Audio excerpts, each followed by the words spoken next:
and all we've been doing is podcasting. Like, we haven't even had any big nights out.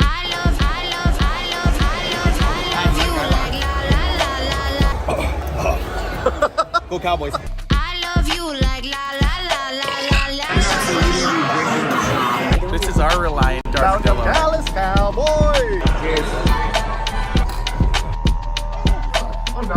Now it's on film. He's going for it. It's fucking delicious. It's like first sip. Yeah. Fine for Rita. How you do? How you do? Okay, something's gonna break. Crack him, you got him. Oh, not a bad idea. Might as well slam a fucking hiney. Camera's off. You guys can kiss again. Did not the way we expected our game day to kick off, is it? Guys, best event beer. Shower beer. Free beer. Golf beer. Passenger beer. Vacation beer. Nice pass. The crack 'em if you got 'em beer. Oh! Tailgate beer, baby. Porta potty beer, baby. Work beer. The boat beer. Boat beer. Fucking classic. DJ party beer, baby. Let's go. Locker room with the boys, beer. Cold beer. Woo.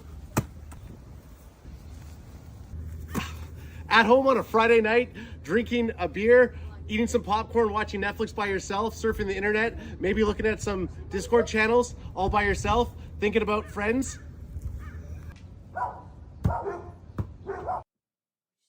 At the Cowboys experience, meeting up with our boys for the first time. They've already been here a couple days, as have we.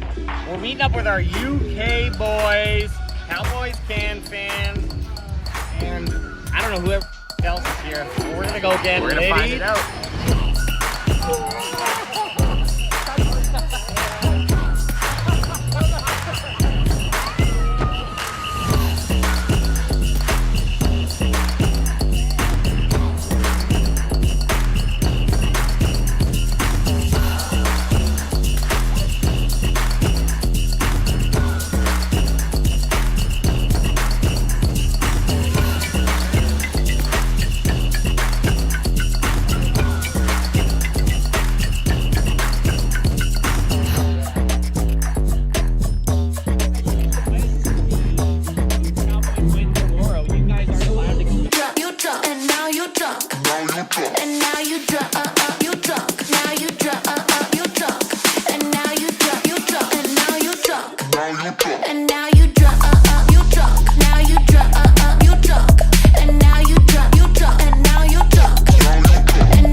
Cowboys campus right here next to you. Go. Hey, yo, what's up, baby? All I know is the Dallas Cowboys Nation is taking over the motherfucking street. Let's go! DJ Kai, love you, brother. And hey, those are our locals from Canada. Their thing is crack 'em if you got 'em. So if you got a beer or something, they'll definitely crack 'em if you got 'em. Charity work together, collab, help some people out. That's what it's all about. One star, one family. We're all for one star. Together we're one family.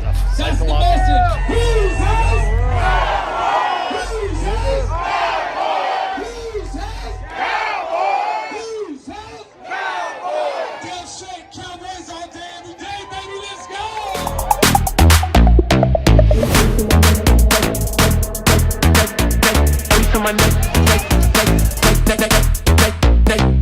Ice on my neck, yeah, sexy. Gold on my wrist, frostbite tee. I'm rich, yeah, I'm about boom. I got nothing left to prove. Ice on my neck, yeah, icy. Gold on my wrist, frostbite tee. I'm rich, yeah, I'm about boom. I got nothing left to prove. Ice on my neck. Ice on my neck. Ice on my neck.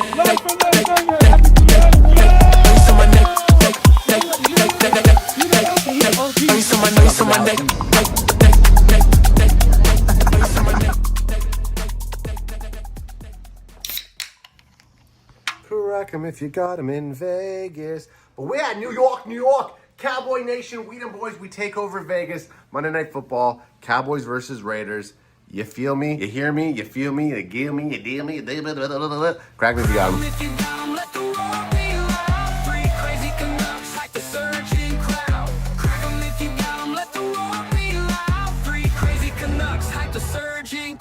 A fun ordeal.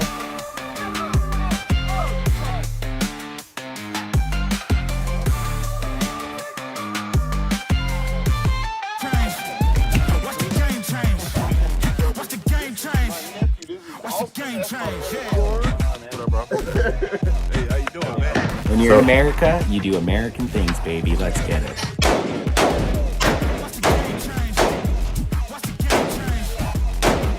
So this one is hot. It's ready to go. We don't want to shoot. Tell them that's like it fell off it. Taking a shot for my enemies. I can't waste no more time on my energy. I know they know I got it on lock. Go against me, that's a long shot. Cause I'm counting wins all around the clock. Never doubt me if I don't stop. Who do you feel when they make you the monster? I am not I feel like I have to do this. Oh, what is it? You should leave now. What a option. Taking no else, yeah, I gotta win. Why you kick that door? They wanna be in. You running the game now. What's that one? This is the automatic 12 game.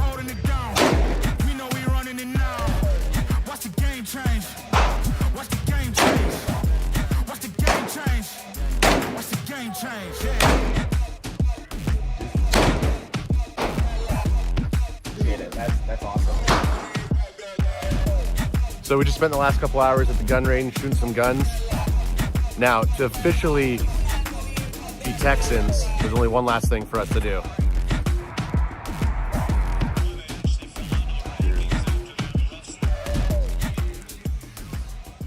It's not just a hamburger, it's a Whataburger! AJ's an AT&T guy. You can't hold him back. He's already out there. Didn't even wait for us. Wasn't even waiting for a shot. AJ.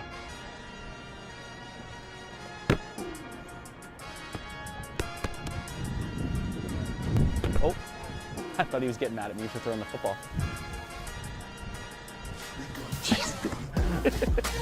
Just in the dirt.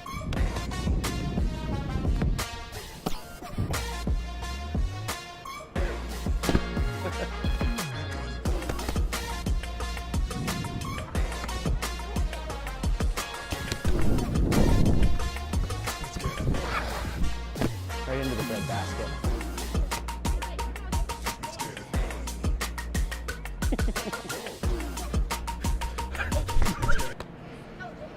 I'm gonna catch one on this kid.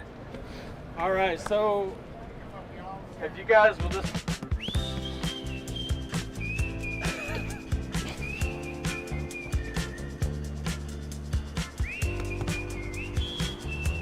Look at this little punk walking through the door thinking he's the man. He doesn't know we just were in the AT&T Stadium locker room. We were just in the... Hey, I felt like we were just working 9 to 5. Pros. Pros, I liked the guts of the stadium, walking around just in the underground where the tunnel where the boys walk from the locker right out onto the field. That was a fun little journey. And of course, being down on the field, even though we were behind the end zone running around, that was just a fun perspective, I should say. And I'm just gonna say, biggest con, we couldn't go on the field. Like actual field. Yeah. Still worth it. Still worth checking out the AT&T Stadium tour. Even if you're here Thanksgiving Day week like we were, still worth checking it out. What did you think? Out of 10, I'm giving it a solid 7.5 Can Fan Buckaroos out of 10. Yeah, I think 7. 7. Boosh. Game day, son. Here we go. there they are. Hey, what's up, Cowboys? Camp Fan in the house, baby. We here Thanksgiving. Beat them damn Chiefs. Let's go.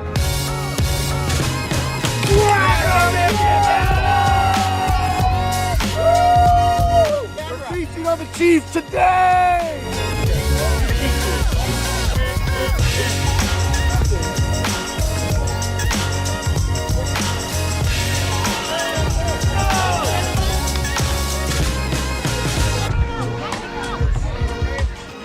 Wrestle their tough. I can take it.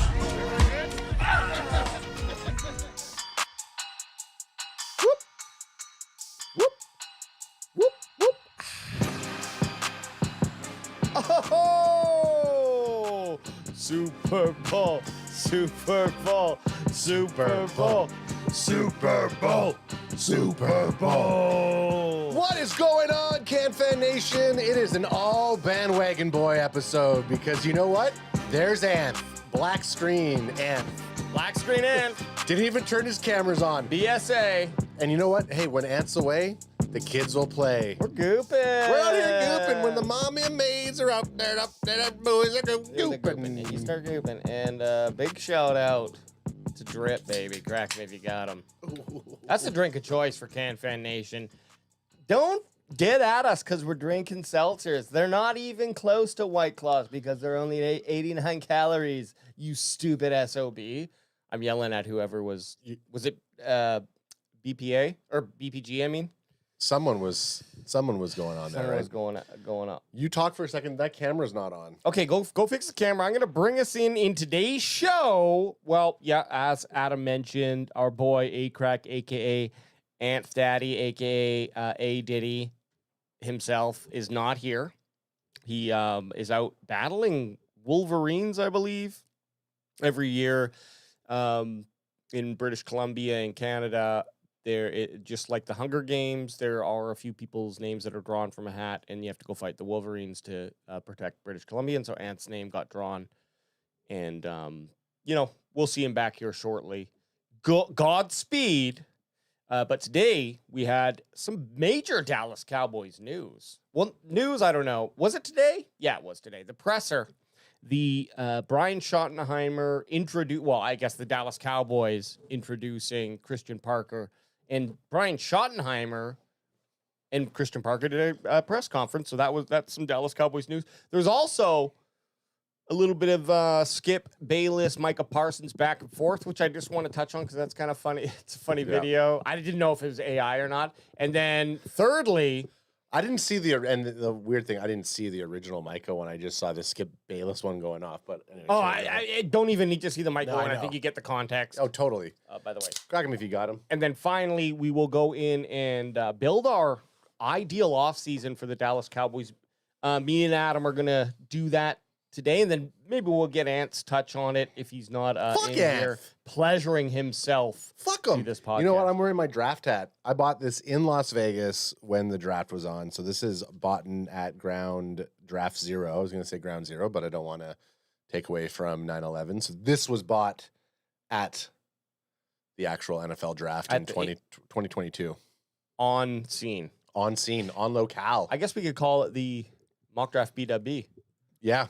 We won't call it even. Yeah, that's right. We won't call it a mock draft. It's not really a mock draft because it's part of a whole process. It's not mock draft 2.0. It's hey, when the boys are away, the bandwagon boys will when the mommy's away, the bandwagon boys will goop. Yeah. Okay, let me pull up. We're out here gooping. I'm gonna pull up the Micah Parson video, but first I gotta get it out of my system. I mean, this is just a process, but also, how's everyone else doing out there? Did you get a chance to watch the presser? And give us your thoughts, anything that stands out. We'll get to that very shortly. But first, let me just fucking reset this imbecile. Micah. Okay, so this is Skip Bayless responding to Micah Parsons. Micah Parsons, missed that here, and you can't rewind on Instagram, so that's unfortunate. But he says, "Fuck Skip Bayless, Micah Parsons." You know what? I'm going to try it again, see if it'll actually not mute it. Technical difficulties. No, it's going to mute it. Stupid! Micah Parsons, I challenge you to meet me face to face on whatever venue you choose. We can do home and home.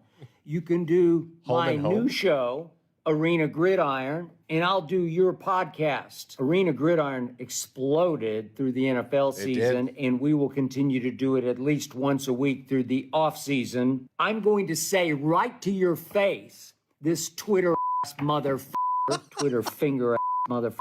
I'll say right to your face what I've always said about you, Micah Parsons. I'll tell you exactly what I've always said about you, face to face, eye to eye, man to man Micah Parsons. You and I, let's do it. Let's go. Skip Bayless. Okay. Before we say anything, just give me a couple of comments. Just give me a couple comments from here? Yeah, just give me a couple comments. I'll read a couple commies here. Skip been hanging too much with Akib. Yeah, Akib's I watched the Arena Gridiron show. I actually really like it. They have a variety of coaches and players coming onto it. But Akib, they go at each other sometimes with a couple of the guys. Arena Gridiron Skip is the best version of Skip Bayless, because he's getting some street cred to him. Akib Talib responds with a whoa. Get him, Skip, because he's a former Super Bowl. He's a cornerback. He'll be a Hall of Famer. Okay, these guys are all just jerking Skip off. Someone's doing some real good social media work. Here's the thing: what the hell is this about, and why is Micah Parsons? More importantly, your screen is just crashing out here. Let's just jiggle it. So all season long, this season specifically, Skip's been a lot of times trashing Micah, and not necessarily trashing, just saying it wasn't worth it. He's good. He disappears in the playoffs. He said this as a Cowboy when he was a Cowboy anyways. So Skip's always thought Micah Parsons, almost like every Cowboys fan, disappears in the playoff. And then just over on this actual post, Micah finally probably had enough. I don't know exactly what post got him stirring. It's just probably knowing constantly that Skip Bayless is saying Micah Parsons is not worth it. He's overrated. He disappears. And obviously Dallas won the trade. Okay, so this is just, was that interview then from Micah, was that recent or was that just? This was just recent. And Mike, Brent Packer guy says Micah Parson tortures Skip Bayless in profane rant. They want to rage bait me. Come play my position, Skip, because I can do what you do. Should I do it better? Okay. So they're going at it. This is the epitome of modern day technology. Why the fuck would an athlete even get in an argument with I don't know how old Skip Bayless is. He's probably like 76. He could be 700. He could be a vampire. We don't know. He certainly looks like he could play the part of a man who's lived for 1,000 years. Oh, totally. So, look, I get it. It's a different time. Mike is a young man. And, stand on your name. Don't let people bash you. But it's just hilarious. And they should.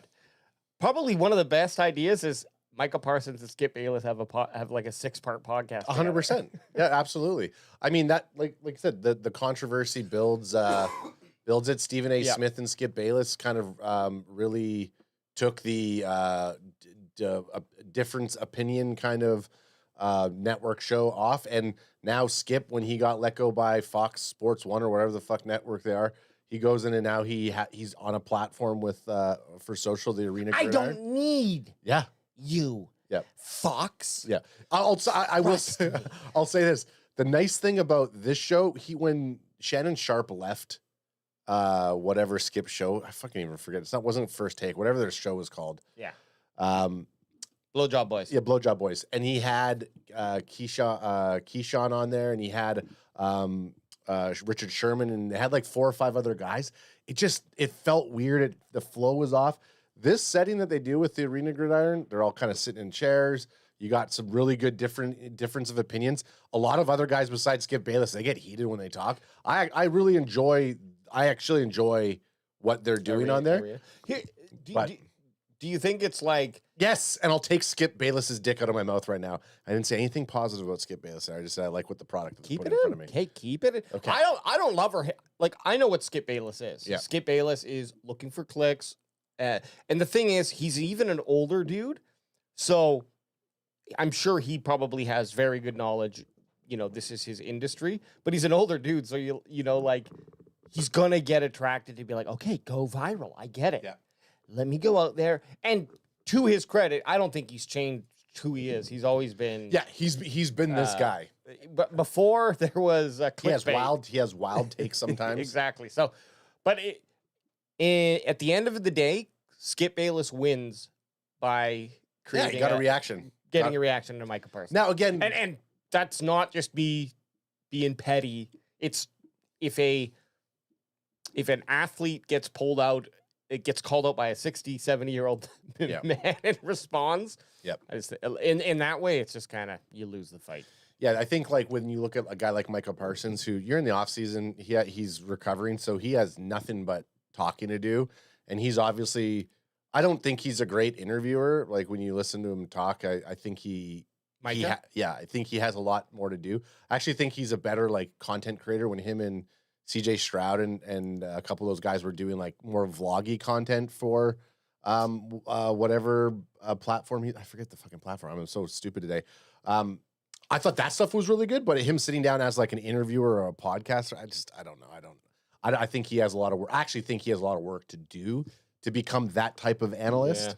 Yeah. But I think at the end of the day, like someone probably asked him, "Hey, well, what do you say about all these comments that people are saying?" And that's where I think the whole rage bait thing comes in. So he might have gave one comment and didn't get into it. If he goes further with it, I actually think he should. Well, maybe that was it. Maybe he was just like, fuck Skip Bayless. I don't want to talk about him. Yeah. And then they just clip. Or, I mean, if him and Skip go on their show, it'll do massive numbers and it'll probably become an argument. So it'll be interesting to see if they actually do it. I bet they do go a bit further and they do something like that. But hey, guess what? It'd be the smart. Hey, Micah, trust me. We're just trying to get our clicks up. And hey, look at us.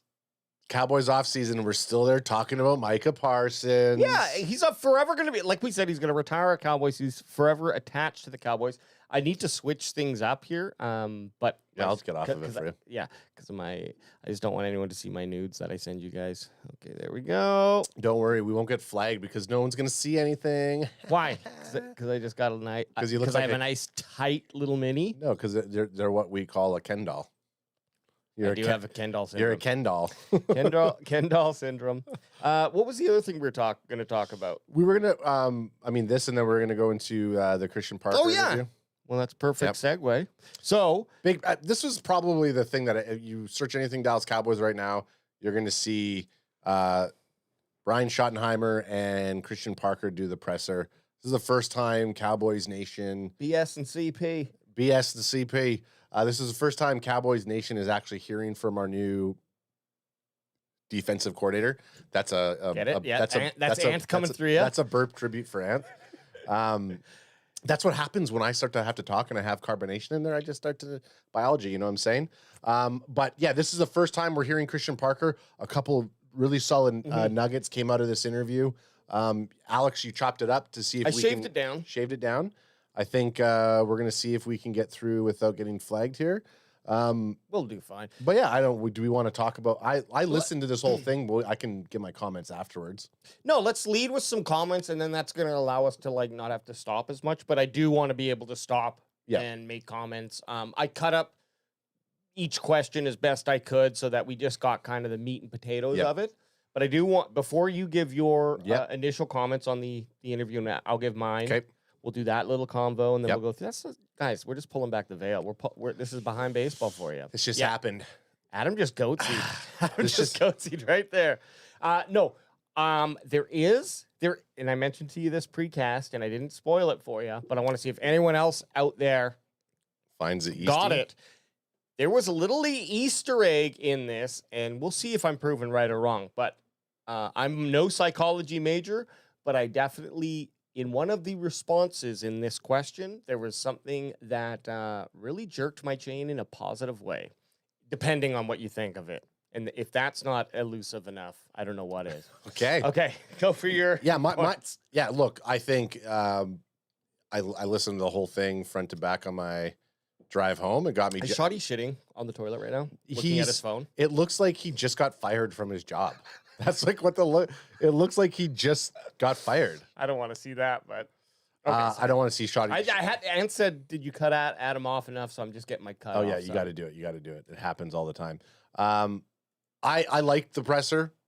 I walked away being like, I feel super confident with the answers that Christian Parker is giving. He sounds like he's here for all business and he has a plan, and that's the number one thing I absolutely care about. Yeah. And I like that Shoddy hasn't wavered from what he was saying last year either. So I think continuity is there in terms of what Shoddy's saying. And I'll say the biggest thing that I took away from this, or one of the biggest things, was Shoddy says we're trying to set up a defensive program the way that we set up the offensive program. So what that tells me is there was a major plan for the offense last year, and not only with what they were doing with the coaches that they hired, but the players that they brought in. So I think when I look at the defense on what's happening, we got a new DC and all of the guys that they're hiring around him, like there's some pretty good talent on paper here. And I think like if they do what they think they're going to do, Christian Parker's probably going to get poached. So and Shoddy says we're going to hire within. So putting a defensive program together tells me that this Cowboys defense is going to see the continuity that we need to, as long as the program is on the right path. You know what I mean? And I think he's saying all the right things. So who knows? Again, this is all speculation. We haven't seen one lick of anything. Yeah. But that's my initial thing. Like I like what you were saying there. A couple other things I could say, but we're going to hear it here. We're going to listen to it. I also really liked what we heard. I felt Christian Parker's energy perk up when he was talking about teaching and working with the players, and that was something that I felt was really interesting. And I missed that part about talking about the defense. Putting a program together? Putting a program together. Shoddy says it. But it makes sense. I mean, number one, he was off to a damn good start with the offense that he came into. But that's not neither here nor there. I wonder if that leads into okay, that means we're going to be looking for those types of players if they're available in the draft or free agency that we're going to go after and bring them in. Because also Christian Parker mentions, and I believe Shoddy maybe talked about it. Shoddy mentioned about getting guys into positions who don't have man guys, don't have guys play zone if they're only comfortable playing man. So it's like you look at, if I could break it down in Madden, it'd be like you look at your best overall, and then you look at your 3 best overalls and find the guy who has the highest man coverage. This is kind of just goes back to like when I say I feel like Christian Parker has a plan, because that's what everyone around the league talks about in any type of report that you see about this guy. He's really smart. He's going to teach these guys, but he's coming in here to make a point. He wants to prove something. Whereas I think Eberflus, like, did he just come in and be like, well, we'll just see what happens. We'll do what we're going to do, and kind of mismanage our guys. But sorry, you mentioned the 1 year potential. This is why I think. What did I say about 1 year? No, you said, we were talking about this as well, but you just kind of touched on it. If Christian Parker does well, he could potentially get poached for a head coach. I think 2 years. I think that's what I'm saying. I think 2 years. I think there's probably 2 years. And actually, I think there's probably part of it is like, if we're going to bring you on, obviously we can't guarantee that you're going to be here for 2 years. But if we, which is fine, do everything right, all of this is fine for me, because I feel we have this. You have a chance. We have this the next DC. I think I do. I think we have I feel like we have a 3-year window to make something really happen. Well, and all the contracts kind of all the contracts window as well. Just the vibe that you got, but there. And I'll tell you at the end of this, Christian Parker says one thing that's informing how I'm thinking completely about free agency and draft and everything. If I did do, this is a 9-minute version, just under 10 minutes, and the whole conference was 40 minutes. So I may have cut out. That's okay. What you want, but just make sure you bring it up. I guarantee you probably have it here. And Boots on the ground saying, "Where's Anth?" Well, Anth, fighting Wolverines. We fought him. Actually, Anth's a conservation officer, part-time up here in Canada, and he helps congregate the Wolverines. This time of the season, they get really bad. Okay. No, Ant's here. We are not showing him. Yep. Ant's in the chat, possibly. All right, let's get to this. Let's hear what Shoddy has to say. So it starts off, this is just front to back, edited out some of the dead air, and just start talking. I'll pause it. Okay, cool. Go through. You're excited. Ooh. Breath. Let's get it right. Let me bring that back. We were excited to say, hey, take a deep breath. Let's get it right. I think we did over 40 total interviews. Every impression we had with CP was just left us wanting more. When we got into the weeds, man, and just every time we spent time with CP, it became very clear that he was the guy for the job. Obviously, everyone wants to know, what kind of defense do you want to bring to the Cowboys? Okay, pause. One thing you took out that I thought was interesting was Shoddy did a lot of talking about how he was involving Jerry and Steven, and they talked about this. So it's like Jerry apparently sat in all 40 of those interviews. Yeah, I was gonna say they did mention that. Yeah, so I think like to me, but that's like expected, right? Like, kind of. I don't know, man. We don't know how if Jerry. But I know how Jerry Jones is. Right. I think what, and with Jerry Jones not being here, though, I think that when they talked about that, a lot of it's reinforcing kind of what we talked about before, that we think Shoddy is the guy who knows how to handle the Joneses. He knows how to. I think the Joneses like to see the culture that he's bringing, the moves that he's making. So like, I think the big tell for me on that and that part was like, oh, Shoddy is transitioning how I think the Joneses have been operating the last little while here, because I don't think Mike McCarthy was using power the way that Schottenheimer's using power, and Jason Garrett was a wet noodle. So I don't think he's doing it either. I think Shoddy is coming in and he's keeping them involved to the point where it's like, okay, great. This guy, he kept us involved enough. Now we don't need to hop in and try to micromanage things, because it feels like they haven't been around the way that they usually are. I see it more as like, there was another thing here, and we'll touch on it. I'm sure. Actually, I think I like the first 30 seconds. I know. Pause it. I might have edited it out, but no, it's relevant to what you're saying, because I look at it as obviously a major change, and it's brought up here later, and we're gonna hear it from Jane Slater.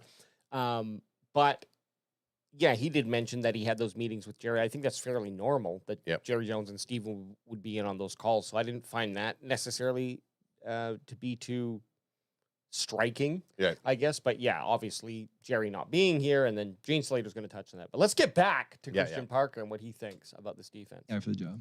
Obviously, everyone wants to know, what kind of defense do you want to bring to the Cowboys?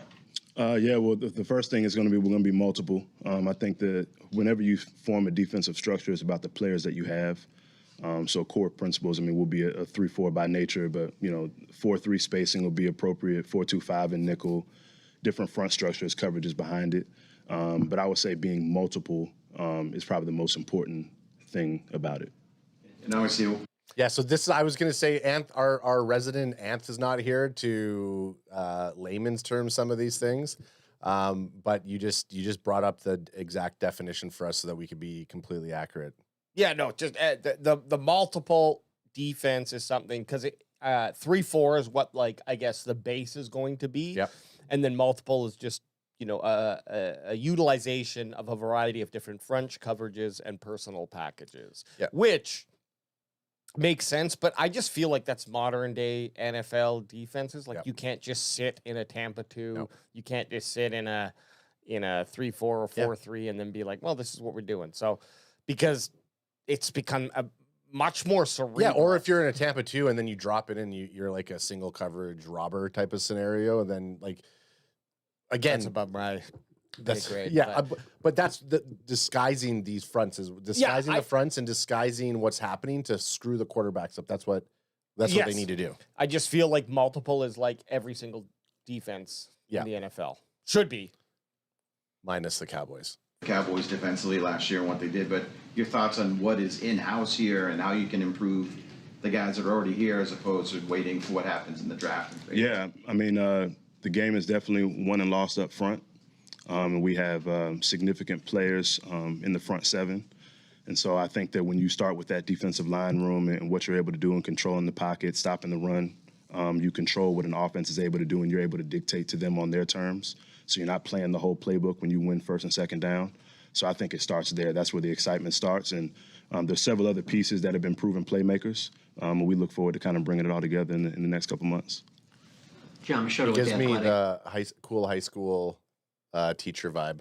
Yeah, like he's like your cool English teacher. I'm picking up that he is a little bit not nervous, but what he's doing is he is like, I think being nervous and being excited are the same emotion. It's just how you deal with it. So I feel like he's got that excited nervousness, and he's controlling it. And I do see a big difference from that answer, which is just like stock. Yep. To when maybe it'll be the next one here, but they start asking him about teaching, and he really fucking starts to get excited. It's alive. Yeah.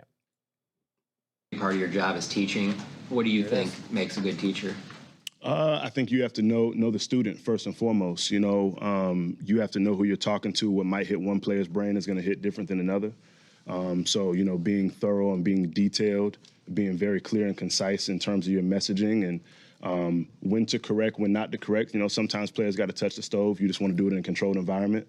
But just how to do that, the diversity of teaching, whether it's on the field, in the meeting room, Kahoot quizzes, physical quizzes, showing them video examples, having them teaching in front of a room. There's so many different ways that you can kind of get in the weeds of teaching, scheme, technique, situational awareness, and really you just want to expose players to as many different examples because it's going to hit everybody differently in terms of how they're able to learn that. I like that he said Kahoot quizzes, and that's like it's Kahoot's just that free kind of thing, the online site where you can set up your own. Like, oh, really? True or false ABC. So he probably runs the people through and be like, okay, tell me what type of coverage they're about to run. And then you got 1, 2, 3, or 4, and you can select it, and you're getting on the thing, and then you get graded at the end. Well, and this is awesome. This is no, for sure. I love that. I love that you would utilize anything. Who cares? How does this player learn, and how am I going to get them up to speed so their brain is just not working? So they're not thinking while they're playing. Well, and this is like in the chat here. And I know that sounds stupid, but no, you know what I mean. Yeah, 100%. I think BPG in the chat says, how can you improve the guys already there, drop them all and get new ones? Seriously, your D was hot trash last year. Offense great, D was ass. I think it's a lot of personnel, but there's also coaching, and there was no developmental, and you had personnel in wrong assignments. So I think there's guys clearly on the defense that aren't complete ass, but there's a lot of guys that are just not. They should not be our starters. Here's the thing: if you compare Christian Parker and Eberflus, Eberflus might. I just think he ran his course. He plateaued. Yeah, and there was no, like, I don't know, drive to like be better or whatever. Yeah, and I don't know. I'm judging him completely on. Well, and we also take Eberflus, who's taking Zimmer's defense from the year prior, which it wasn't great. So now all of us, and then you lose your number one defensive weapon. Defense was neglected, and you're just like, okay, well, we lost Micah Parson, so what are we gonna do to adjust? Like, and there was just no adjustments that were made. You know, It definitely, like, defense definitely needs to have work. I don't think Christian Parker and this new defensive coaching group is going to suddenly make them a top 15 defense. God no. However, it's a place to start where I like to hear a guy like this who's like talking about how he's going to teach these players, because we have a lot of young players. Now, are they all going to mature into someone who's going to be someone you want in the rotation? I don't know, TBD. But if 3 of those guys do, you know, okay, great. If Overshown, because Overshown to me, he's kind of plateaued as to be like a C+ C type of player. Like he's an average NFL player. There's no that's not like I'm not saying that as a bad thing. However, could a Christian Parker bring him back to that kind of a elite feeling that we had? I'm not saying he was elite, but he had those moments where we were like very excited about obviously what he could injury does that to you, and then if you're coming in and you don't have the right support and the confidence isn't there, then you're going to struggle for sure. You were interviewing candidates, the teaching aspect of it. Anything with staff? No, I think that we, extensive search, very thorough, trying to just balance it. I think, compatibility is very important. And obviously the teaching element is significant, right? But you want to have the right collection of people by position, whether it's, what schemes they've been in previously, what they've done, their area of focus and expertise when it comes to game planning and all that kind of stuff with player development. And, we definitely feel like we have the right mix. So he's saying they feel like you have the right mix of players, of coaches. He's to talking help about develop. coaches, yeah. Yeah. So kind of going back to the same thing. If you're coming in as a new person and you have all of this personnel here, you want to do your own assessment. It's like these guys are here for a reason. They're NFL players. We don't have, as much as our D was asked, not every player on the defense is a hot bag of garbage. So it's like, who can we actually work with and develop and have them play within what I want to do with my defense, and then cut everybody else and fucking bring whoever else you want in. Like, that's what they're going to have to find out to do. Or you keep a lot of these players here. You can go into training camp with, I think, like 80 or so. Like, you can have a lot of players. Have a lot of these guys fucking earn their spots that are on the defense now, earn their spots with the new draftees and the new free agents that hopefully we're going to be signing. Have everybody fucking fight for that roster spot, which Shoddy's a big fan of. Shoddy made guys come in day one and try to fight for those spots, right? Well, it is interesting because maybe I just didn't pay attention to this enough last year, but I don't remember. Like, it sounds like Christian Parker was part of the process of hiring his coaches, whereas Eberflus came in. There's a bunch of coaches that were just lingering around, and he took. I think he signed a couple of them. I don't know if it was a complete overhaul type of scenario like we saw this season. So I think Parker came in and was part of that process of hiring his team, and that's good because if he's a teacher by trade, then he's going to want to staff his team with that. Obviously, your experience is pretty deep. Brian had mentioned Vic Fangio, but also Vance Joseph, even Mike Elko. How do you see those guys playing into you building this scheme and call sheet for the first time in your career? And then where do you see your little nuances coming into play as well? Yeah, a lot of them have a lot of similarities but differences, I think, foundationally. So there's different nuances that I've taken from each one of them. And even people outside of that, as I've had extensive studies and you build relationships outside of the circle you've been in that you want to incorporate with what you want to do. Good. And then are you more of a guy that falls under the line of thinking of building a scheme around the players or acquiring players to fit the scheme?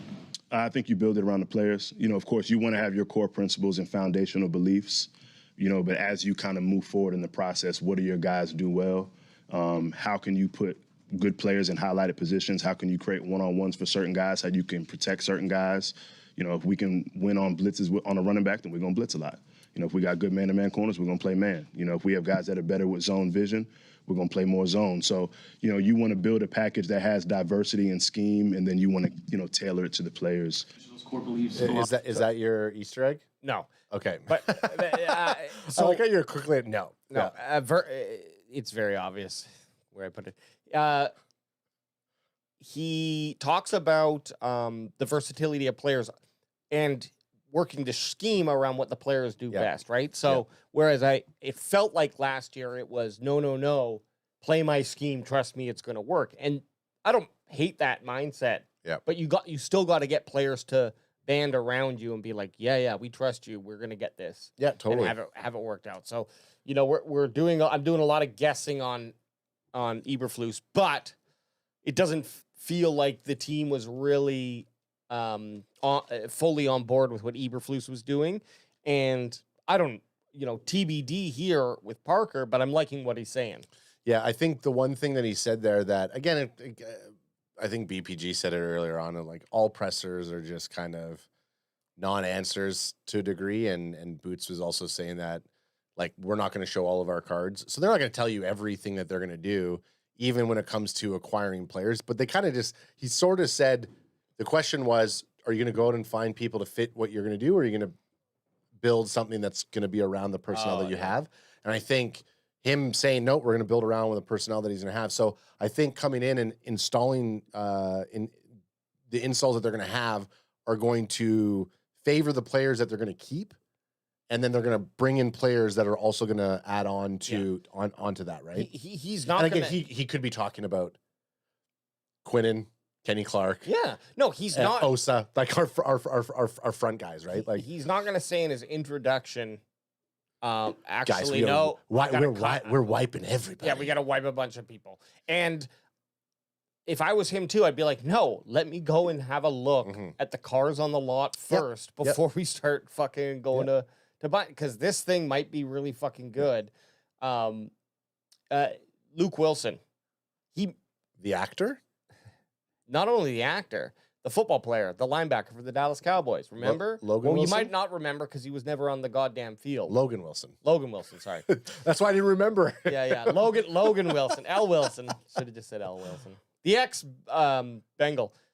But he could be someone who Parker's like, he just was not being utilized correctly. Right. Totally. 1 or 2? Yeah, I think zone. So you want to build a package that has diversity and scheme, and then you want to tailor it to the players. Those core beliefs, philosophies, what are those for you? 1 or 2? Yeah, I think definitely want to stop the run and affecting the quarterback. I think are the two most important things you can. Two most important things you can do: stopping the run and affecting the quarterback. You affect the quarterback, it's going to make your defensive backs better. This is just football 101, guys. Football 101. He's talking. I'm not acting like I've been doing this for, I don't know, 6 seasons now, 5 seasons, whatever it may be, okay? We've all watched a lot of football, and if you can disrupt a quarterback, we saw it in the Super Bowl. Yeah. This year was a great example of that, of disrupting a quarterback and winning a football game. You affect the quarterback by stopping the run. Sometimes affecting the quarterback comes through pressure. Sometimes it comes through disguise. Sometimes it comes through just the talent that you're able to have and the ability to play, the play style. But I think those two things are where it starts. Because if you can stop the run, you can get teams in predictable downs on second, get back on track, and then third and longs, then you have more schematic versatility. Oh man, third and long. Whew. Yep. Wouldn't that be nice? That'd be great. Tommy Yaris, DallasCowboys.com. Hey, Christian. Hey, Tommy Yaris. Overall, in your past, you've had a strong track record with players and developing them. What do you make of some of the guys that you've got now here in Dallas, like a Savon Rebel or a Duran? So just to be clear, in case that's hard to hear, he's asking about the current cornerbacks in Savon Rebel, and then I don't know who else. Their next steps being under your vision. Yeah, I mean, they have different strengths. Definitely evaluated Rebel last year in the draft process. Had one of his teammates at Denver, Jaquan McMillan from ECU, so kind of had a little bit of intel there. But, his ability to erase receivers in press coverage, he's very aggressive in run support, and he has the long speed and athletic traits that you want at the position.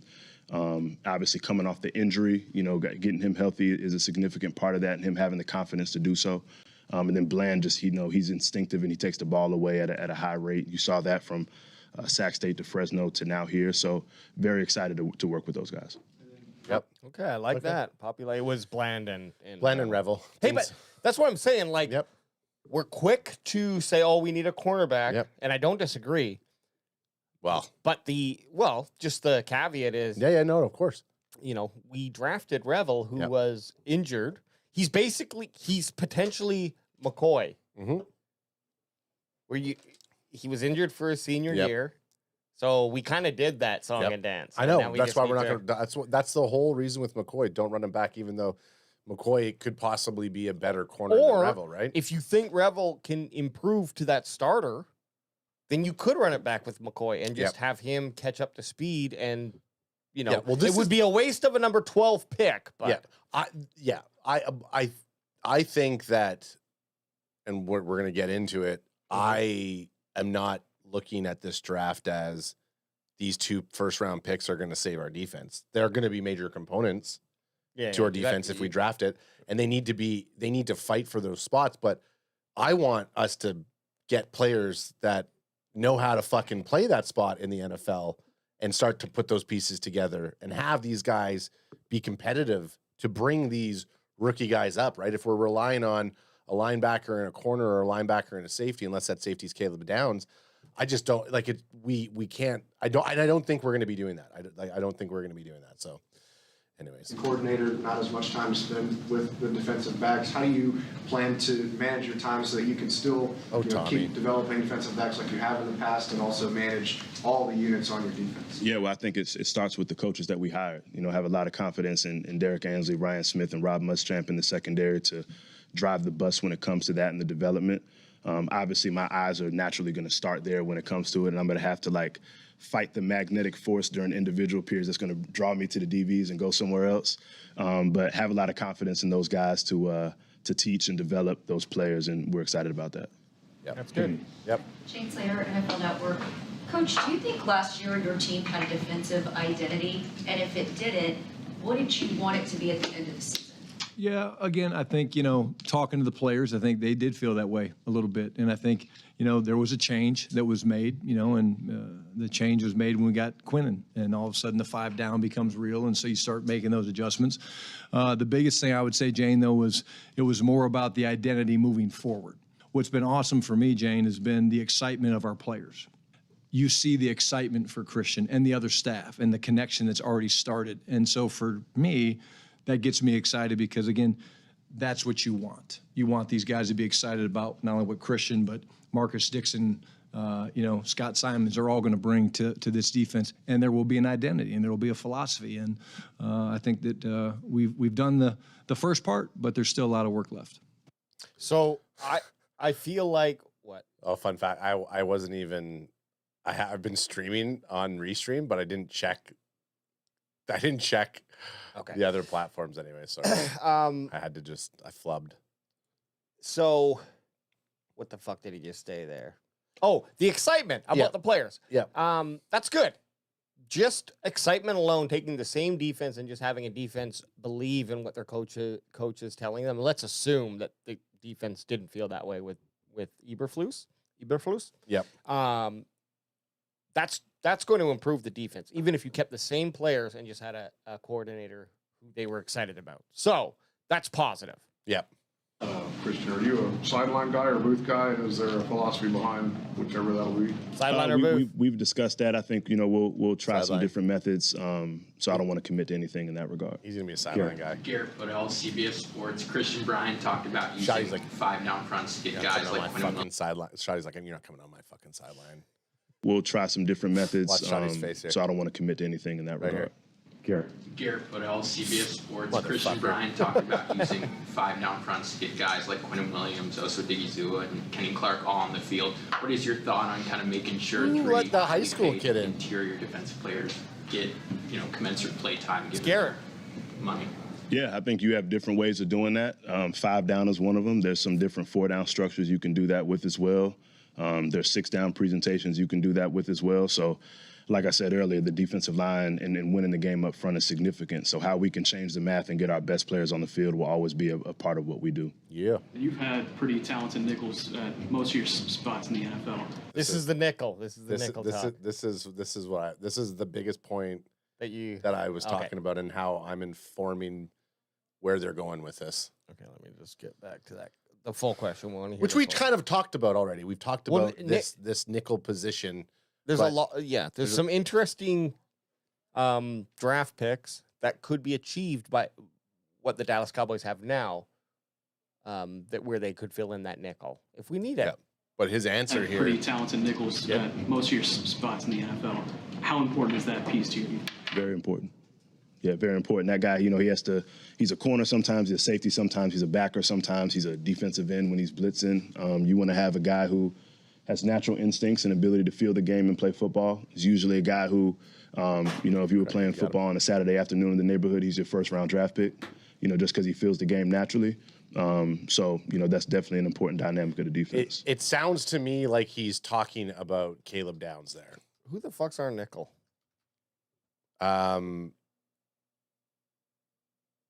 Jordan Lewis, but he's a free agent. Hang on. No, Reddy Stewart and Deron Bland. Yeah, so this is the problem. We don't have that true We don't have a nickel. So let's go get a nickel. So, but this is what I thought, Keontae? Keontae Scott, he was saying sometimes they play this, sometimes they play safety. So you could have a safety that can drop into nickel. You could have a safety that could safety with good coverage. Or a safety that could be positioned as a cornerback. So I think if you get a versatile safety like a Caleb Downs, he fits that scheme, or you get that cornerback who is that true nickel cornerback who's very versatile, has high IQ. Not saying Bud Clark's the guy, because I don't think we take Bud Clark in a first round. You go for a Mansour Delane. Yeah. If Christian Parker's, here's the thing that would be a little bit scary at this point. If Christian Parker values that position very highly, then we need to go out and get that player, whether that be in free agency or in the draft. And it might be someone who you reach for or pay more for because it's such a vital part. If he's speaking like what a nickel needs to be, the Cowboys don't have a fucking nickel. No, we don't have that. And if you move Bland may be able to do that, but then we need a corner. So maybe that's where a cornerback can come in. Yeah, so Ant's saying, but in the nickel coverage, you still need your two safeties. NCB will be a CB. So he's saying that he's going against what I said about you could have a safety who could play nickel. You could, but then you're still just need you could have three safeties out there with one of them specializing in the nickel, but then you still need three safeties, or you need four cornerbacks. I think we could be in all agreement right now. We don't have that. We don't the have guy that he's player. talking about right now. We don't have that guy. Yeah. And fuck you, Ant. Given the excitement of this hire, I couldn't help but notice that Jerry and Steven aren't here. Was that intentional? You'd have to ask them. I know how excited they are. Nervous? From the time that we started this process.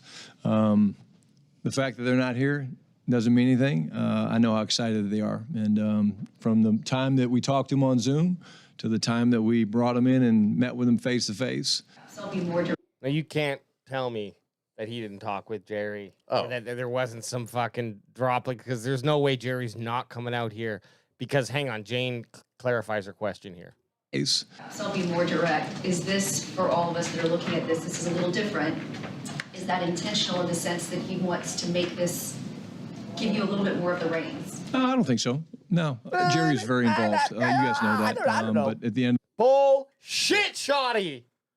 Now I know bullshit, and I'm smelling it. Exactly, got him. Because he's being nice, but obviously, and there's ways that you do that you manipulate conversations to have a person suggest something that you want, and that's what I'm thinking happened in these conversations where you make Jerry be the one to be like, you know what, you take this conference, right? That type of thing. Yeah, you present the door and you make them think that they're gonna walk through the door themselves. Yeah, exactly. And that's what I think happened.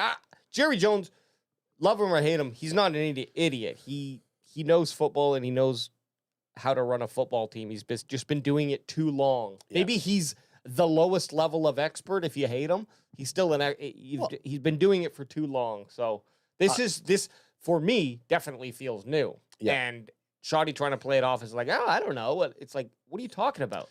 Yeah, we'll never get any type of behind closed doors conversations kind of coming out here. I do think it could be a situation where, one, they could have talked as a unit and said, let's try and do things different than how we've always done stuff. Yep. Right? That could be one. Two, it could be, hey, we're really excited. This is something new that we've done here. We've never brought on a really young defensive coordinator, a coach who's put in a prominent role, who has had no experience in that role. That's not what we do. And let's give him his limelight. Let's have the two of you go up there and be the front for it, right? Or he's making $1 billion on an oil field right now, right? Now my final thing is coming up here, so pay attention. Okay. Oh, so now you're a great hire for the Cowboys. We were all involved in it. And I wouldn't read too much the fact that he's not here. Did Jerry promise you that the first 2 picks would be on defense? No, he didn't. Thank goodness. You gonna be campaigning for that? Absolutely. Watch out. Bring any Eagles with you? Are you bringing any Eagles with you? We'll see. We can't really speak about that. Worried about the guys that's on the roster right now. Right. Nervous touching a paper where he's like, there's nothing on the paper. I'm just gonna fucking touch it. Let's watch it one more time. Sorry. Are you bringing any Eagles with you? We'll see. We can't really speak about that. Worried about the guys that's on the roster right now.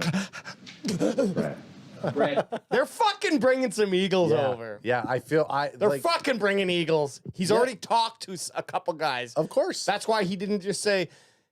That answer was very revealing, and that was my yeah. So I Shoddy. Yeah. I feel. Look at him. Little kid in a fucking candy store. Look, we're going to steal some Eagle players. Yeah, because you can't go deep into that right now because it's tampering. So there's zero. It's a no. But for sure, you got guys that like him that are like, I want to go play for Reed. Well, if you liked Christian Parker, like speak of Blankenship. Yeah, Blankenship himself. If he liked Christian Parker and he's a free agent, he would definitely be saying, hey, you want me to come play for Dallas? And he is a free agent. Exactly. Yep. What's that going to be like? They're having those conversations with one another. Dean. Nakobe Dean, Jalen Phillips. So there are a handful of dudes from the Eagles. And fucking come on over. Hey, come on over. Come on over, baby. So R2J2 saying he just admitted to tampering. What draft picks are you losing? He didn't admit. No, that, he didn't. He didn't admit that he was tampering. He said no. Hang on, let's go back and listen to that again. We'll see. We can't really speak about that. Worried about the guys that's on the roster right now. That's not then. But he said we'll see. He should have, without the we'll see, if he just said, look, I'm just going to worry about the guys on the roster right now, I'd be like, okay. We'll see means he's having conversations, and tampering or not, everyone fucking does that. So anyways, good conference. BPG says he answered like a coach. He didn't answer. That's very true. But I feel like I got it. I know what he's doing. Look, is that your meme right there? Fucking Shotty just got asked out on a date and he's not sure how to answer. Nervous little girl. Nervous Shotty. Nervous boy on his first date. Nervous Shotty with his cool new high school fucking English teacher. Great hoodie too that he's wearing there. It looks like it's a thin hoodie with just straight up Cowboys on, like, so he can sweat. It's probably wicking his sweat away. Wick sweating. Hey. So there is and I saw Lando post it, and Lando posted a video that you saw there before it was on I saw it in I sent it to you guys, but there was a comment. Yeah, so the comment on this, just watch this, because I don't remember in the presser him saying this, but look at what the caption is right on there. And I like Lando and his takes. Oh, what the hell? Yeah, Lando's. So read what that says before you play it. I'll read it. So this is from Patrick No-C Walker, and he tweeted significant. So why basically in return to what was one of the reasons that Christian Parker decided to come over to take a defensive coordinator role for the Cowboys. Significant offensive power, a franchise QB, and players on that side of the ball that can do things for you. I stayed up long nights planning for them.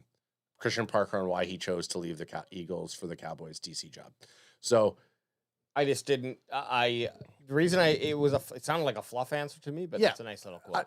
We don't have to play. We don't have to. Oh, you just wanted to. I just wanted to bring up that quote specifically where he's like, "Yeah, I mean, as much as everybody else says how Dak Prescott sucks." That's good. And that's what you want. Like, he came because he liked the offense, I guess. I don't know. I'm not taking too much from that, but let me hear what Lando has to say, because I respect his opinion. Okay. More than yours. I know. I get it. Parker knows how to talk that talk, man, and it's no wonder why he's as respected as he is, one of the more respected defensive minds in the entire National Football League, right? People are obviously going to focus on his rather cryptic response to the questions around the Eagles free agents potentially following him to Dallas. Reed Blankenship, Nakobe Dean, Jalen Phillips.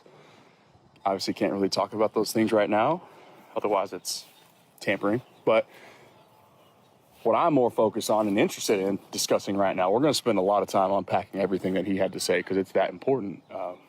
Not to anybody's surprise. Anybody that's plugged in shouldn't be surprised. But why he's here.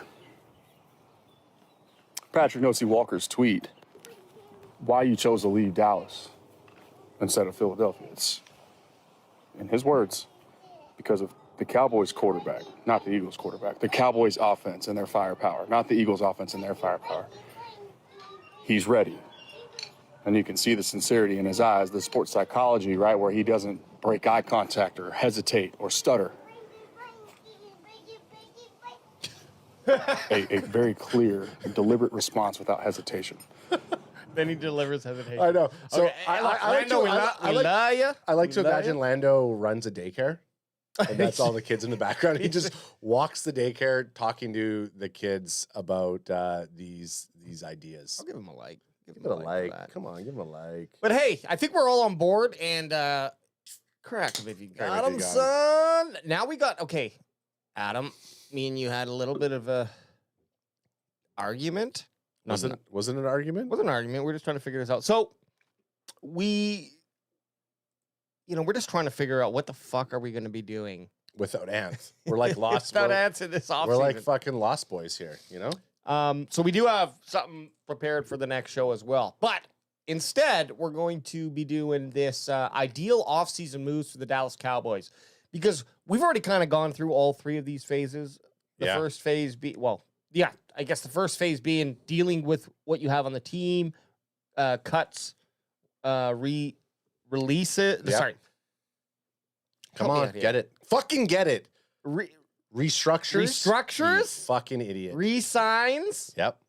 And cuts. And or cuts. releases, if you're going to go with the 3 R's. 3 R's. Makes more sense. Got it. And then the next phase, free agency. Free agencies. And then the final phase, draft. Okay. No tradesies. I'm going to show you what I came up with. So this is wages.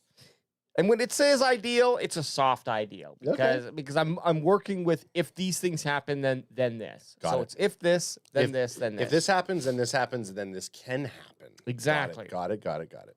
So obviously, and it's all trying to be somewhat realistic, weighing a little more heavily into, well, this is what I want. Roger. Okay. So first thing here was we got the restructures. Okay, so first, not the restructures. We got 2 different photos of AJ. We got young buck AJ, who looks like he's the young son who's going to take over dad's company. And then you got old man AJ in the corner there. So you got 2 variant. This is the tale of 2 AJs. Those were taken 2 months apart. I know. Okay, sorry, go ahead. No, it's fine. Well, because I was going to just have the little logo up in the top, and then I figured, okay, well, I'll add the lunacy photo on the right. Got it. But this is Wage's ideal. So the restructures, you can look at them there. I'm not going to name them all because some of them are very obvious, but I want to touch on just a couple of them. I think there's a lot, and I don't know that the Cowboys would do all of those. All right. But the one that I want you to focus on is Terrence Steele. Okay. Terrence Steele, lots of people are saying cut him. Yeah. Right? Yep. I look at that as like, okay, if you cut him, then that means we have to find another right tackle to fill in. So Terrence that's either Steele- going to be free agency or it's going to be in draft. And the reason people are saying cut him is Terrence Steele chews up $18 million. He does, but you can restructure. That's right. Kick his can down the road, which who gives a shit because we're looking for win. We're getting that Super Bowl, baby. And so for me, it makes more sense. Keep him on the roster because I don't think he played so. I think he had, even if it was just one step, it was a step of improvement from his worst season of his career. Yep. So keep the band together on that offensive line. I'm not shying away from drafting anyone. But he can handle the business. For me, if you cut him, you save money, and if you restructure his contract, you save a little bit more money. I just don't and feel, you don't have to find I a don't right feel tackle. comfortable moving Guyton over there. I wouldn't do it. And I don't feel comfortable wasting a first-round pick on a tackle. So you could. There are some dudes in free agency. Yeah, there's some dudes in free agency that if you can find someone for around the $8 million mark, because that's probably what you're restructuring Terrence Steele to, then yeah, play ball and see if they have better measurables than him. My whole thought process in this was just keep the band together on offense. I fully agree as best you can. I thought the other one that you were going to talk about was Kenny Clark for the restructure there, because he is one of those ones. He's going to be $21 million to the hit. He's going to hit your cap at $21 million. Yep. And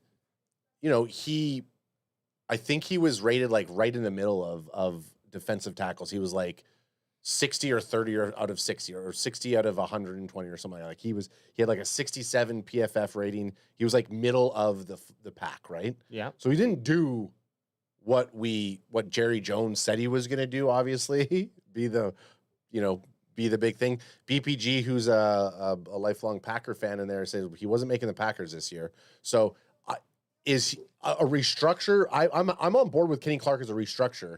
I'm not fighting to get rid of him, but that's the other one that the name keeps floating around is like, do you just cut him and not have that $21 million hit? Sure, cut him. Then you have to go find another defensive tackle. I'm just not going to change play. I don't look at the restructure over cutting. The decision is made is because I don't have to go find that player. Mm-hmm. Kenny Clark's here. He's part of the Micah trade.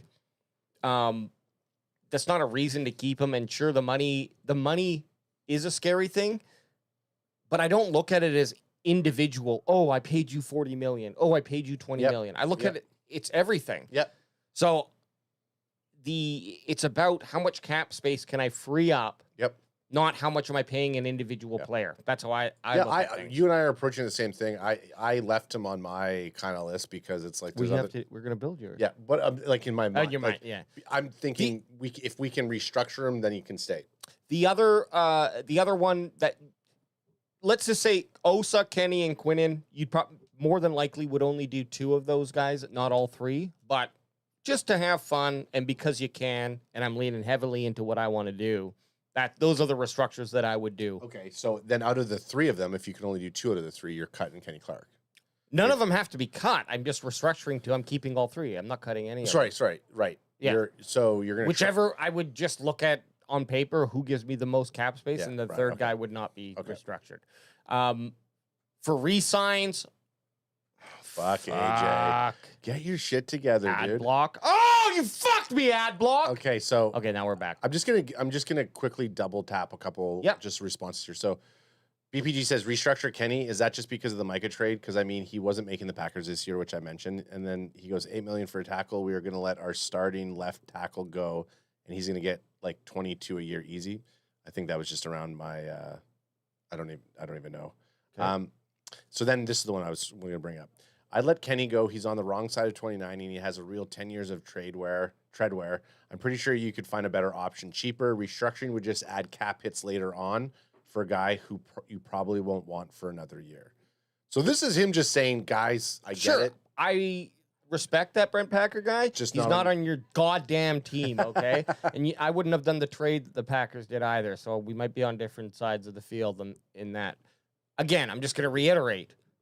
Any player that you cut means you have to go out and then replace that position. So do I think that you could cut Kenny Clark and then go find someone who's cheaper than $20 million at the same level?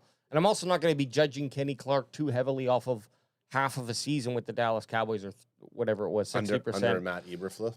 Yeah, under Matt Eberflus. It's the same way that I look at all defense. If we know the coordinator was terrible, then how could I judge, for example, Shamar James on that season if I'm like, yeah, but the coordinator was bad? Yeah. Okay, so then now I'm going to cut players based off of their one season with the Dallas Cowboys on a shitty fucking coordinator's team? Like, I got you. I'm also working with, and we're going to get to it, the idea of getting players on free agency and getting players in, of course, in the draft. In the draft. Re-signing.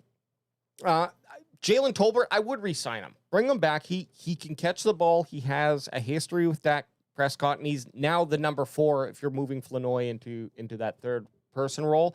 I'm not going to talk about the obvious ones. Jadeveon Clowney, I would bring him back. He's probably going to be between $5 to $6 million on 1 year. Do it.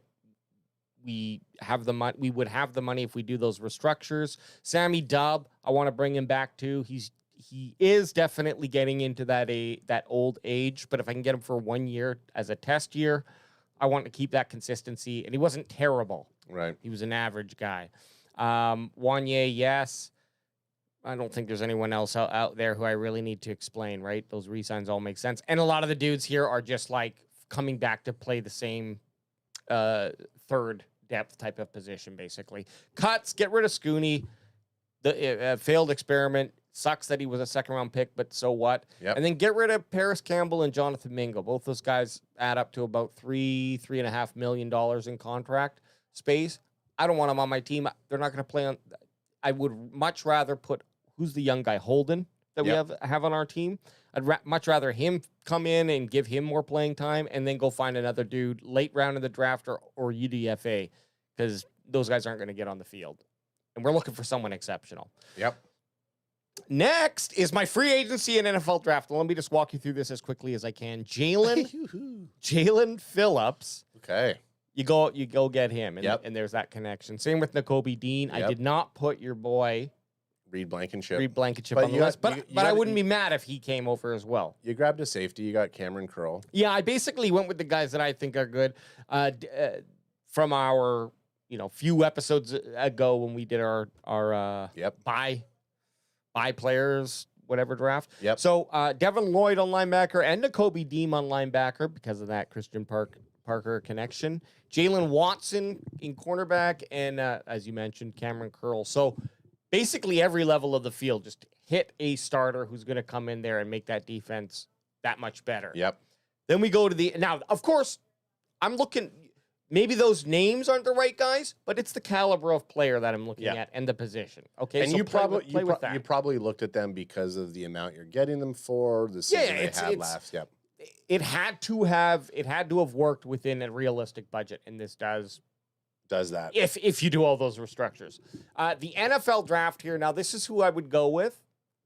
And I know we talked about it not working out, but Jermod McCoy in a trade back scenario, because if we cover defensive end, linebacker, cornerback, and even safety in free agency with those players, we don't need to make any crazy moves. And if there aren't guys on the board, and in this case, I had Downs and Sonny Styles all gone before we went, and of course, Delane, all of those guys who you would want were off the board, you trade back. If one of those guys are on the board, I wouldn't hate to go ahead and pick them up. However, in this scenario, I like the idea of going out and getting McCoy and then Parker with your 2 first-round picks. Yep. Or flip it, and you would get Howell or Folk and then take on the edge, and then take either Sadiq, the tight end, or reach a little for this. I can't say his last name. Sissy. I'm going to call him Sissy, cornerback. Yep. He's the next best cornerback, basically. So that's, and then the rest of them, I'm just going to name these guys as potentials of where you could be. If you made the trade, you would maybe pick up a second round and potentially a third round pick, depending on how dire that team moved up. So caliber of player that I would get in the second and third would be like an AJ Halsey on the safety, just a young guy coming in, which if you have the safety and you keep some guys in the Cowboys, perhaps you don't need that. Another guy would be Jennings Dunker, tackle. Yep. Always just get a guy in the offensive line every year offensive line depth. who could potentially move in. And then my pet cat in the 7th round, no matter what. Fullback.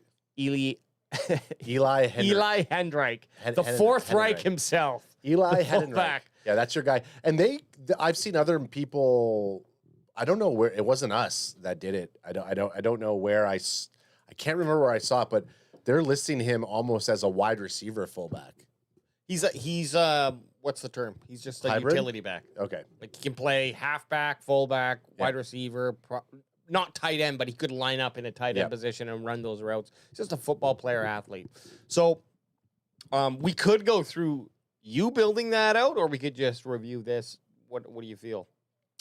I mean, yours is pretty close, very close to what I was looking at as well. I think my biggest things, and again, you're kind of convincing me. I mean, I think I don't care for Jalen Tolbert. Actually, my thing is I want to get Jalen Tolbert off the team because I don't want Dak Prescott to use him as some sort of like safety blanket. We know what Jalen Tolbert can do. He's had multiple times to try and prove it, and we've just seen Flanoy come through and kind of take Jalen Tolbert's spot. So, But in this scenario, Tolbert's 4th on the depth chart. Yep.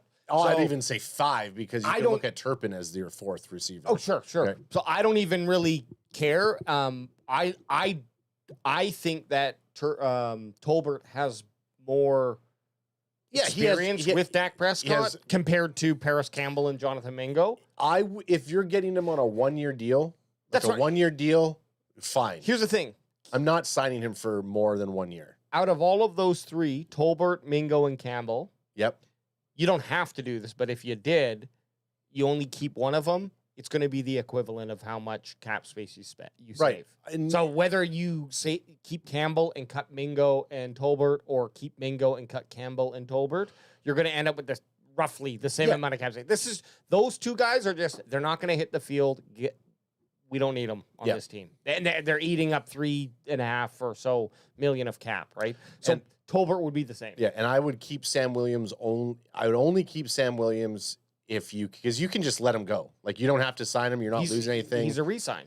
He's a free agent, I mean. Yeah, but I'm saying you're not, he hasn't done much for us. So if you are taking him, I would take him for, I don't know. I would take him for a cheap deal, but I don't, Here's what I don't want. I don't want them to look and be like, "Oh, we're good. We got Sam Williams as Well, part what of do the you depth." feel? No, Yeah. no. God, no. Yeah. No, and I totally Make him agree. hit the practice squad. Williams is so defensive end is another position that you need a quality amount of depth at. So Sam Williams and Jadeveon Clowney, keeping him on the team. I like Jadeveon Clowney. I know, but the point is to just be like, you need depth. So was Sam Williams a liability when he was on the field? Yeah, when he was getting penalties on our special teams, he was. Well, okay, but on defense, on the defense. No, that's true. And if you could go find another guy, I'm saying you get a guy who's on your team who's a Jag. Sam Williams is a Jag. Okay, do we cut him and go get another Jag? Maybe that's the best option. But I'm saying you got a guy here who's familiar with the team. He's coming to camp with me, and he might not make it through camp. That's all I'm saying. That's how I would be looking at it. No one is promised on my restructure. No one is is promised. But I'm bringing him back because I want that familiarity. And call me lazy, I don't want to go through and try to find another guy who's 0.1% better than Sammy Dubb for the same amount of money. It's a 1-year deal. The idea would be with Sam Williams, if you go get someone who's going to pay you $5 million for 3 years, go do it. Yeah. Here you're getting minimal contract of 1.2 million or whatever it might be, and I think that's what it is. And we're signing you. Okay. And if you perform, you can go elsewhere, or we will re-sign you. I disagree though that when I look at his stats and his percentages, outside of his injury year, of course, he's actually done pretty good. Okay. Slightly better than an average, but I would consider him average. Yeah, again, but average is good in the NFL. Yeah, I mean, look, if you need average. The thing I just don't want is I just don't want them to lock themselves into some sort of multi-year contract with a lot of these guys who still need to prove themselves. I mean, okay. So when I say re-signs, yeah, I hear you. So Pickens is either franchise or he signed for multi-year. Tolbert 1 year, Javonte multi-year, Clowney 1 year, Williams 1 year, Aubrey multi, Wanye multi, Brock and TJ, Reddy, CJ, and Butler 1 year or 3 year. I don't care. They're all minimal 1.2 million or whatever a year. And all of those guys I feel are players who I would have on the team, unless Christian Parker comes in and tells me different now. Yeah. But I would have on the team because they are not starters, but they're quality guys to have on the team. CJ Goodwin, one of our best special teams guys, and he might not ever hit the field on defense, but I'd still sign him just to have that on special teams. Anth goes, Sam Williams, after we draft 2 edgelords, first round, ? Gone. Oh, sure. And that's the beauty about it, right? You can sign them, draft 2 edgelords, and then boot them. Draft them and boot them. And then let me just flip again now so we can do our little discussion here. What do you have to rip me about here? Nothing. I'm fine if you rip me up. No. Like, because we talked about this. I'm going after linebackers in free agency. I'm absolutely going after a safety or a corner on who's available. Let me just take a look at my notes here. Give me why'd you take Cameron Curl? Was it strictly because of the dollars? Like, you're playing Madden GM right now? Well, number one, the elite safeties are fucking cheap as hell. Yep. And I want to bring in a guy. I wanted a dude on every level of the defense because I feel to make a defense better, if you bring in one guy on each level who's going to be able to just improve. Again, thinking of Madden, if I bring in 389s to a team on each level of the defense, it's just going to make it that much better. Because what it does is it makes your top guy who was there move to second. It makes your second guy move to third.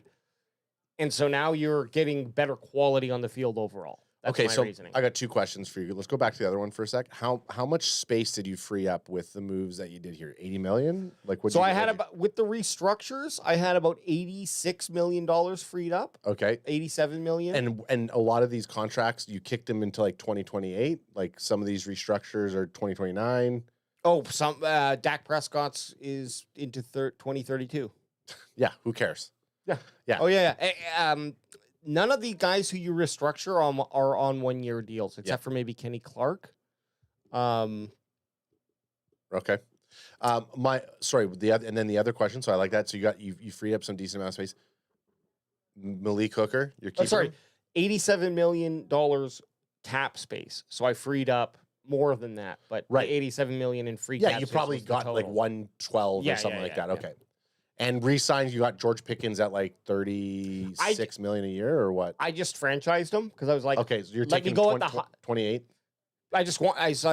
I want to play the game where, let's say he plays on the franchise, which I don't think he's going to do. So I just kept him at the franchise. Which So they've been talking about him. That was the other thing. They talked about franchise tagging George Pickens. You can franchise tag. They haven't franchise tagged him yet. And I think they're probably going to wait to the combine next week and have actual conversations. I think they have till March 3rd or March 4th or something like that to actually franchise tag the person. No reason to move. But I wanted to I wanted to put myself in a corner where it's like I'm willing to spend $28 million to have George Pickens on the team. Yep. Yeah. If you can't even get a if deal, that's a contract, if that's a 3-year contract, 4-year contract. How much would you pay him when you? I'd pay him $28 million a year. No, but I mean, like, if you $28 million over 4 years, or it would fucking average. Like, what are you comfortable when you're WJ restructuring? Let's say you're talking, you got all your stuff, your ducks in a row. Now you're gonna dangle with George Pickens here. How much are you willing to pay him for a contract? $120 million for 4 years. So that's I go by per 30 year. Okay. So you're franchise tagging him then, because there's probably I can't see him going for 30. I feel like it's so important for the Dallas Cowboys to keep the offense together. Yep. That they had last season. And there's no guarantees, but why change that?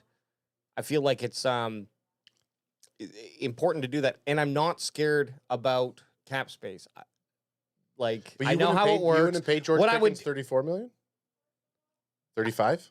Adam, the 36. answer is I'll pay whatever the fuck he wants to be on the team for 4 years, because I look at the cap. They have the room. Now, if he wants $40 million, probably not. That's a little wild. No, that's Jamar Chase's my money? top is $30 million. Yeah, And if he doesn't take that, I don't know where he's going to get that money. Yeah. That's like elite money. The thing that the Cowboys have in favor right now, because you hear all this fucking talk about George Pickens and what would the trade value be of George Pickens? So this, and again, who knows? Not much. He's not signed to a multi-year contract. But what I'm getting at is a lot of teams, when you're hearing people, insiders say, I'm talking to these GMs, a lot of people are saying George Pickens would go for a second or a third.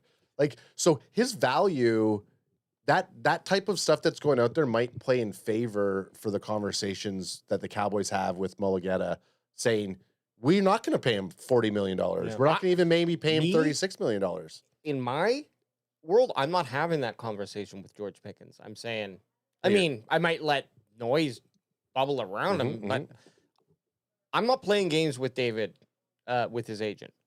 I'm being straight up. I'm saying, I want. Actually, George don't even Pickens think he has any players ever. I don't think any of his players have ever played on a franchise tag either.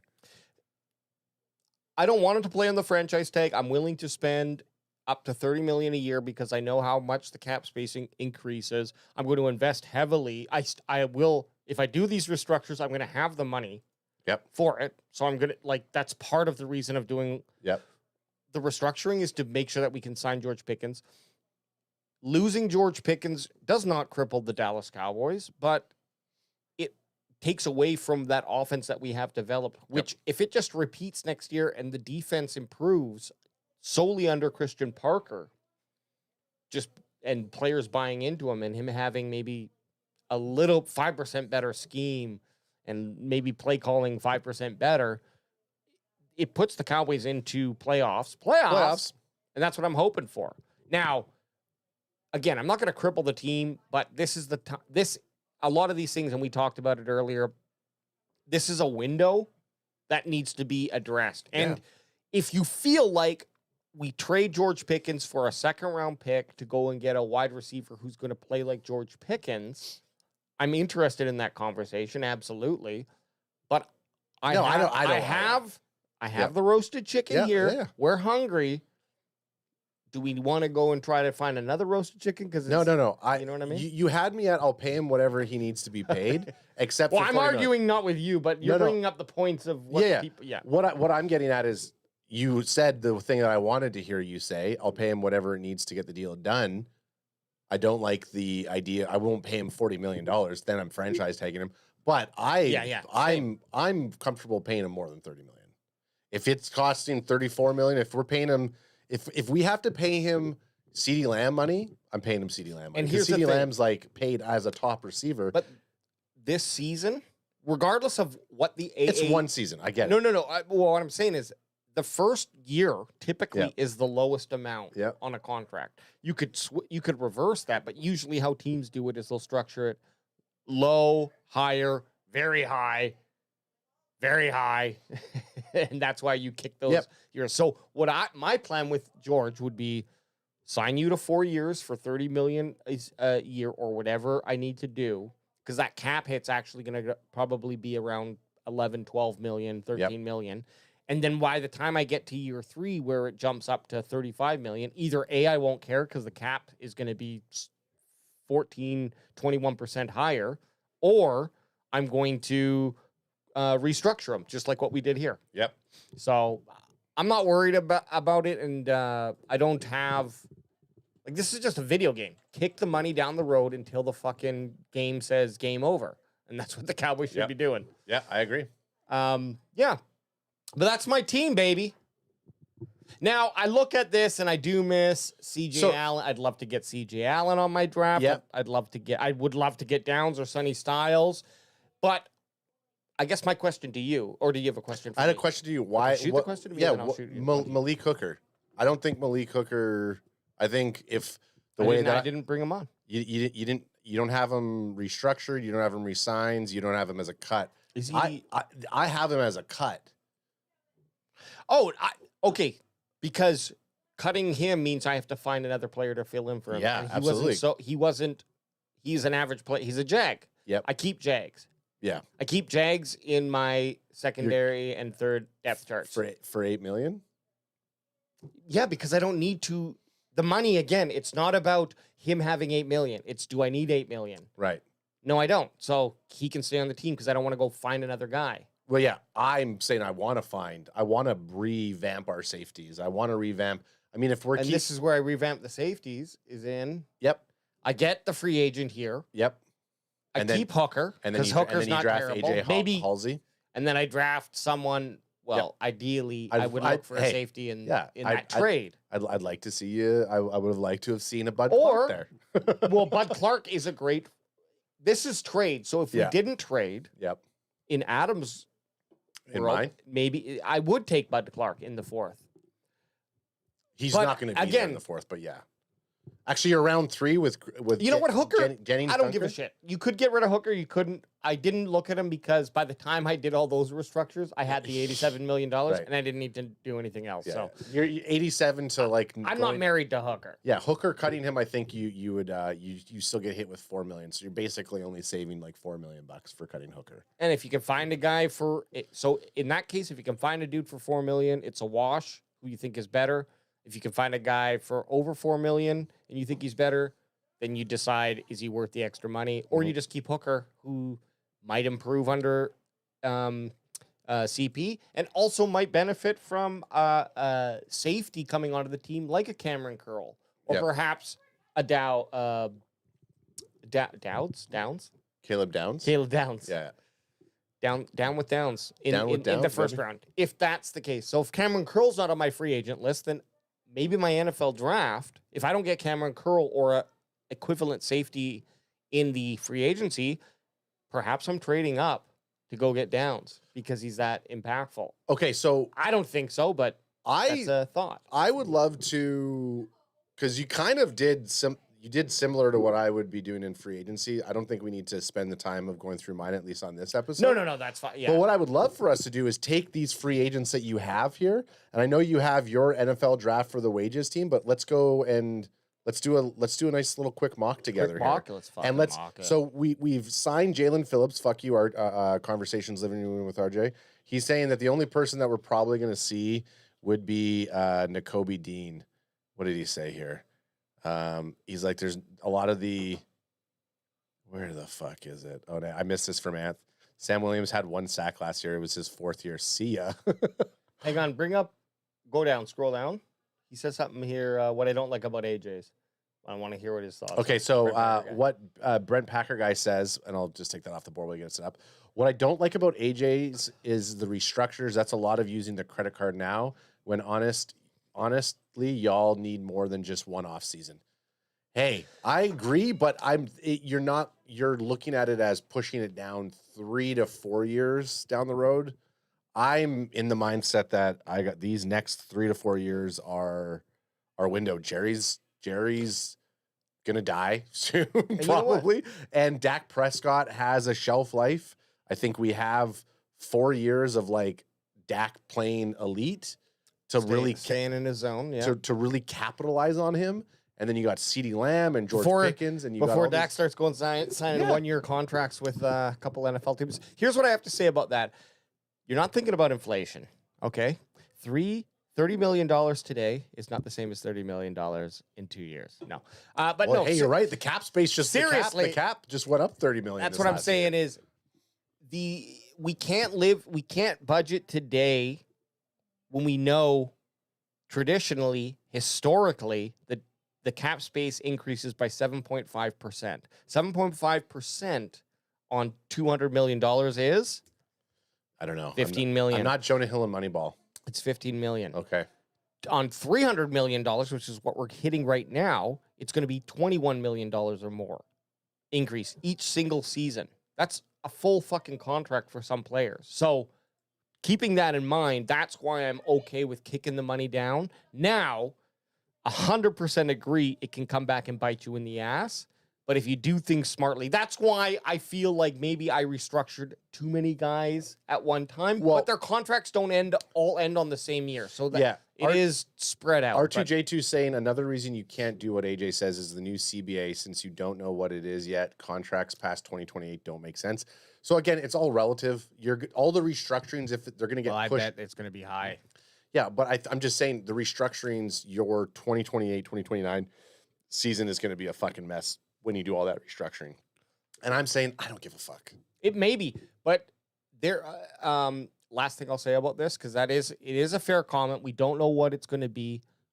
I doubt with the most certainty I've ever had in my life that the new CBA is going to go below 7.5% increase each season. I believe it's going to increase to at least 10% each season, because now you have, we used to have who was in the game: NFL, ESPN, CBS, ABC, NBC. Now add Netflix, Amazon, YouTube. Yep. Yeah. I mean, the list goes on. Prime. That is Amazon. Well, and BPG says, as of February 2026, the Dallas Cowboys are projected to be roughly over 29 to 33 million over the 2026 salary cap. And you're going to kick that can down the road? Yeah, absolutely we are. We don't have an option. That can's getting kicked. It's not a choice. It's just, this is what teams do.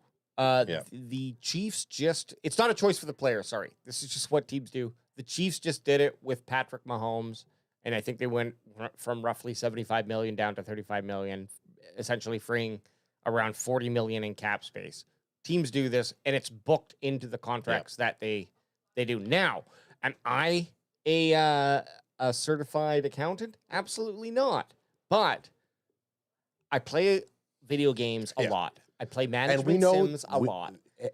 AJ's games are all management-based All management sims. Now, it's going to be interesting. You're absolutely right. When they past the 2028 season, because they'll definitely opt out of the contract and redo their CBA as is tradition. So that will be interesting. But I'm 100% certain that it's going to go up. Yeah. So, and here's the thing: AJ plays in management games. He's more of an Elon Musk. He's not about building culture in the organization. He's all about winning, baby. Okay, let's do a mock. Let's do a fucking mock. So an anthless mock draft. An anthless mock draft. Crack him if you got him.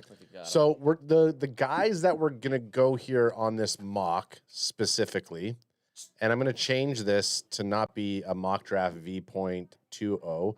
I'm going to change it to be a mock BWB.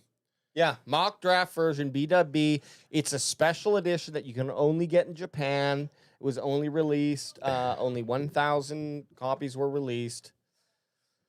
So what are we going to do? This straight up, or do you want to add a little funness to it? Or? I definitely think I don't want to go down a bit here for a second. Oh. Okay, so they changed the settings. I thought, you know how you could do between it's PFF not, and... They need to get more data, and then they add that. So then I think, like, what we could do is maybe kick the randomness up a little bit more. How come you're showing my my bookmarks? I don't care. This is my full screen one that I do for the draft. I could go big. There you go. I can do that. Yeah, I like that one better. Hang on. I gotta figure out what I did here. Oh no, sorry, I fucked up. There we go. I have a special one I kicked us down over here on the lower thirds, as you can see. Yeah, that's good. That's good. Okay, so whatever, change it to whatever you think. No, not changing these. What do we want to do? Are we going to do trade? Are we going to, or we just want to jump into it? We are going off of your free agents that you selected. So we have Nakobe Dean and Jalen Phillips from the Eagles. Fuck you, Conversations Living Room with RJ. We have Devin Lloyd. So we have 2 linebackers, Jalen Watson, this cornerback, and Cameron Curl, the safety. Okay. I like that. And we still have Malik Hooker and all those other fucking guys that I wanted to cut. We're playing off my board. We're playing off your board. And we're going into the real draft. We're just going after the real draft. Okay? All right. So we keep things... I'm going to roll slow for the first little bit in case we want to pause. You know how it is. Mm-hmm. But here we go. Mock draft version BW. Woo! Screw Anth. Screw you, Screw him up his tight little cork hole. Screw him up his tight little cork hole. Okay, pause. Do we do we try to trade up?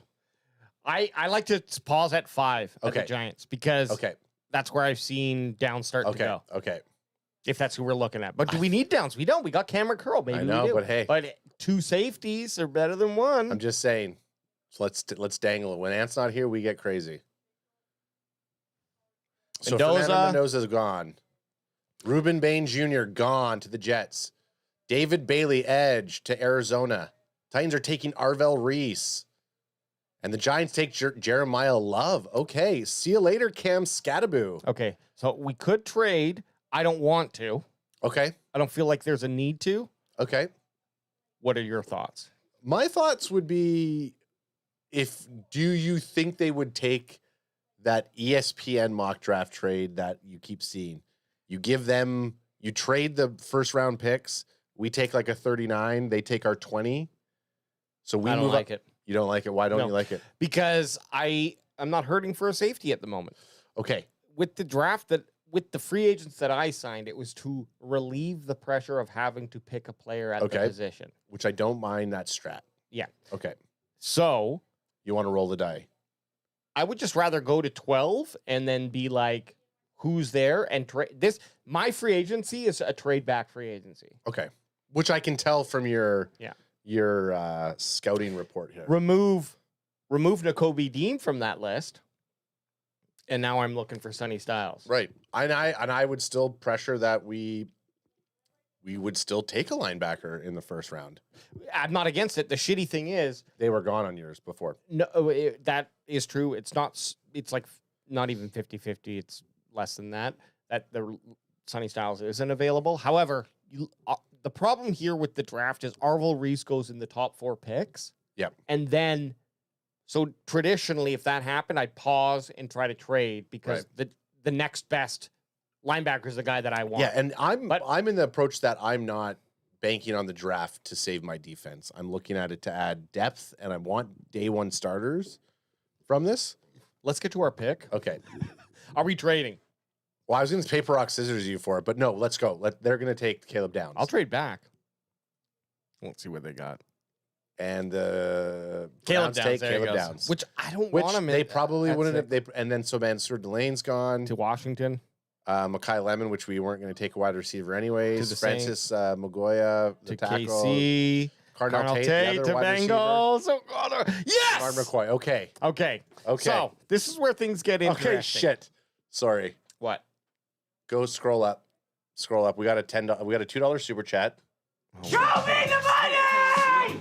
continue, but pause at Chiefs pick. Oh, shit. So go back up to the Chiefs. Let's give them.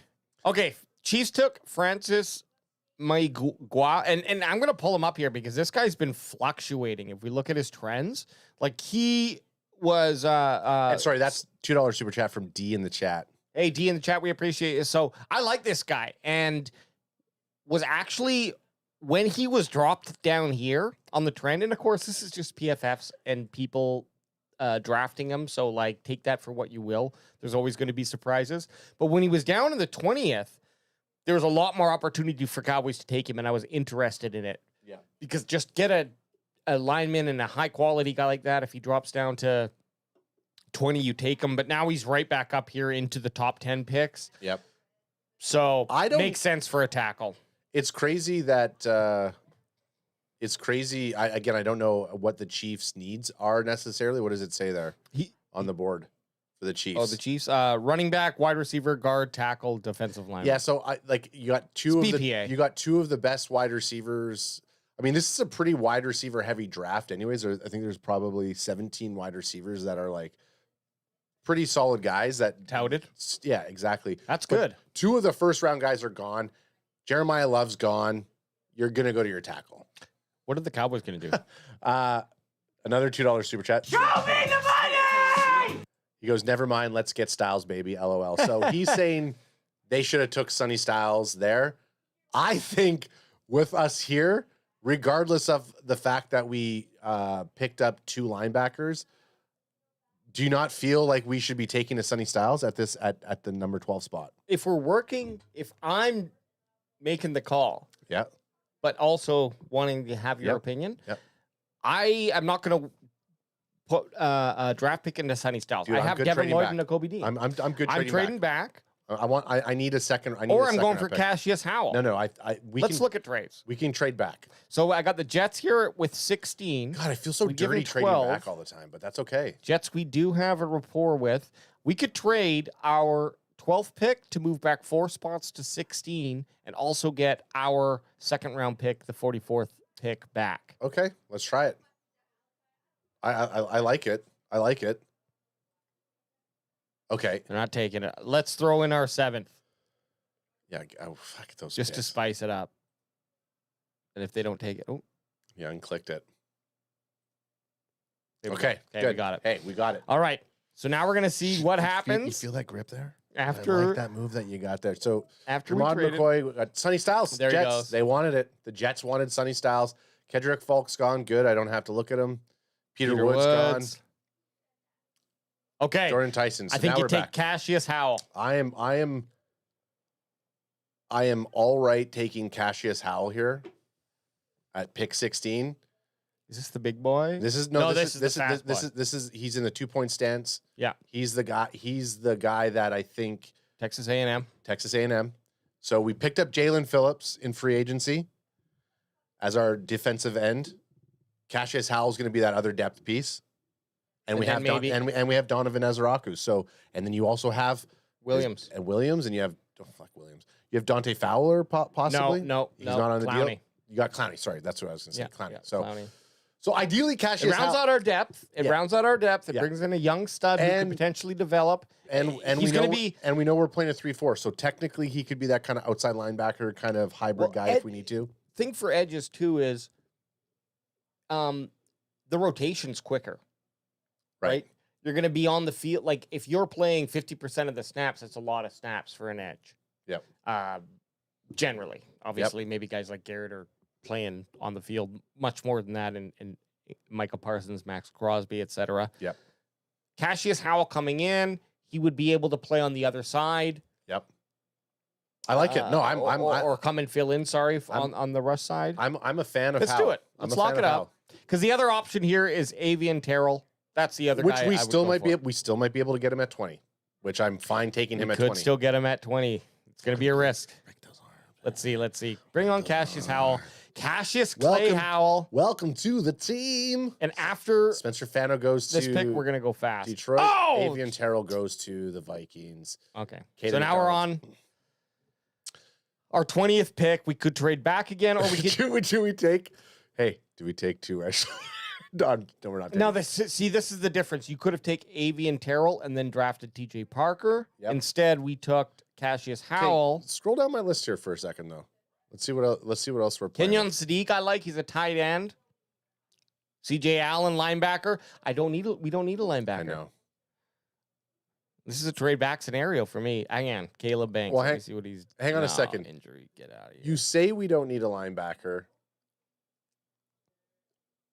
Maybe but we do. I don't think we trade back the 20th. I don't think we do double trades. Okay, let's get C.J. Allen then. I think that's the next guy for me. Yeah, because if you scroll down here, in terms of this range here, keep going.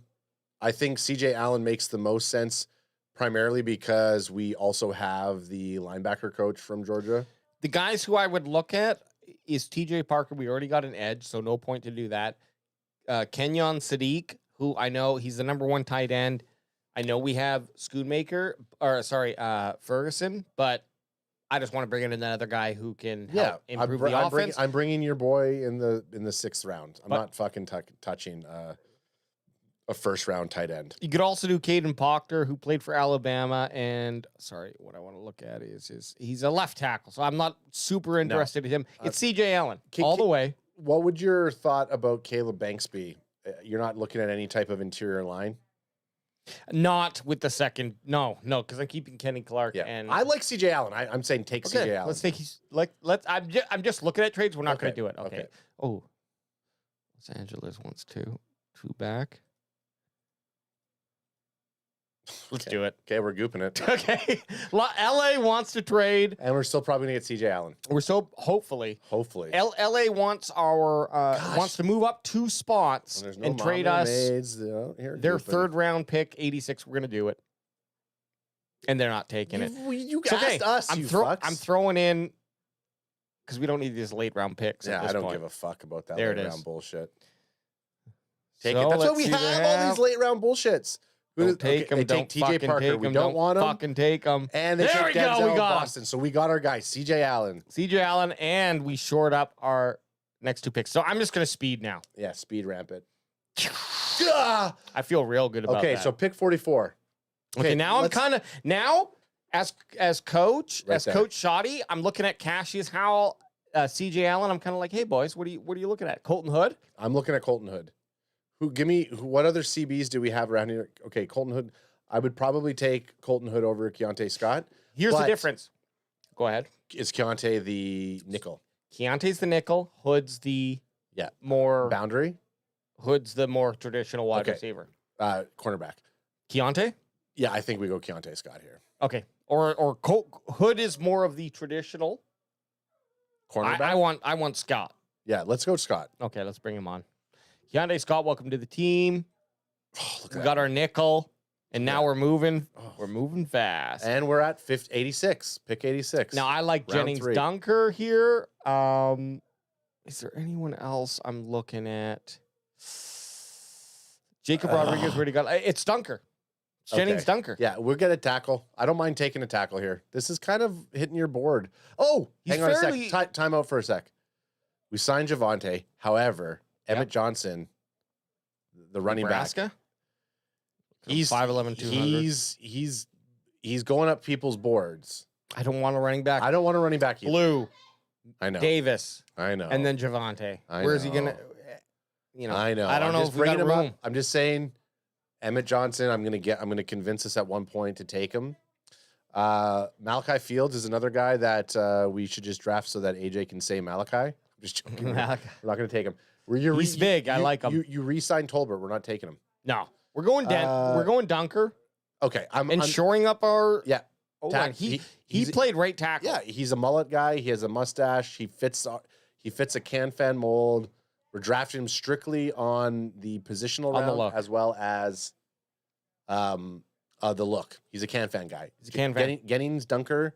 Jennings or Gennings, welcome to the team. Oh, we are not taking Carson back. No, Skyler. I'm not taking a guy with the name Skyler. That's time for out. Sure. Yep. Look at how pissed off I am right now.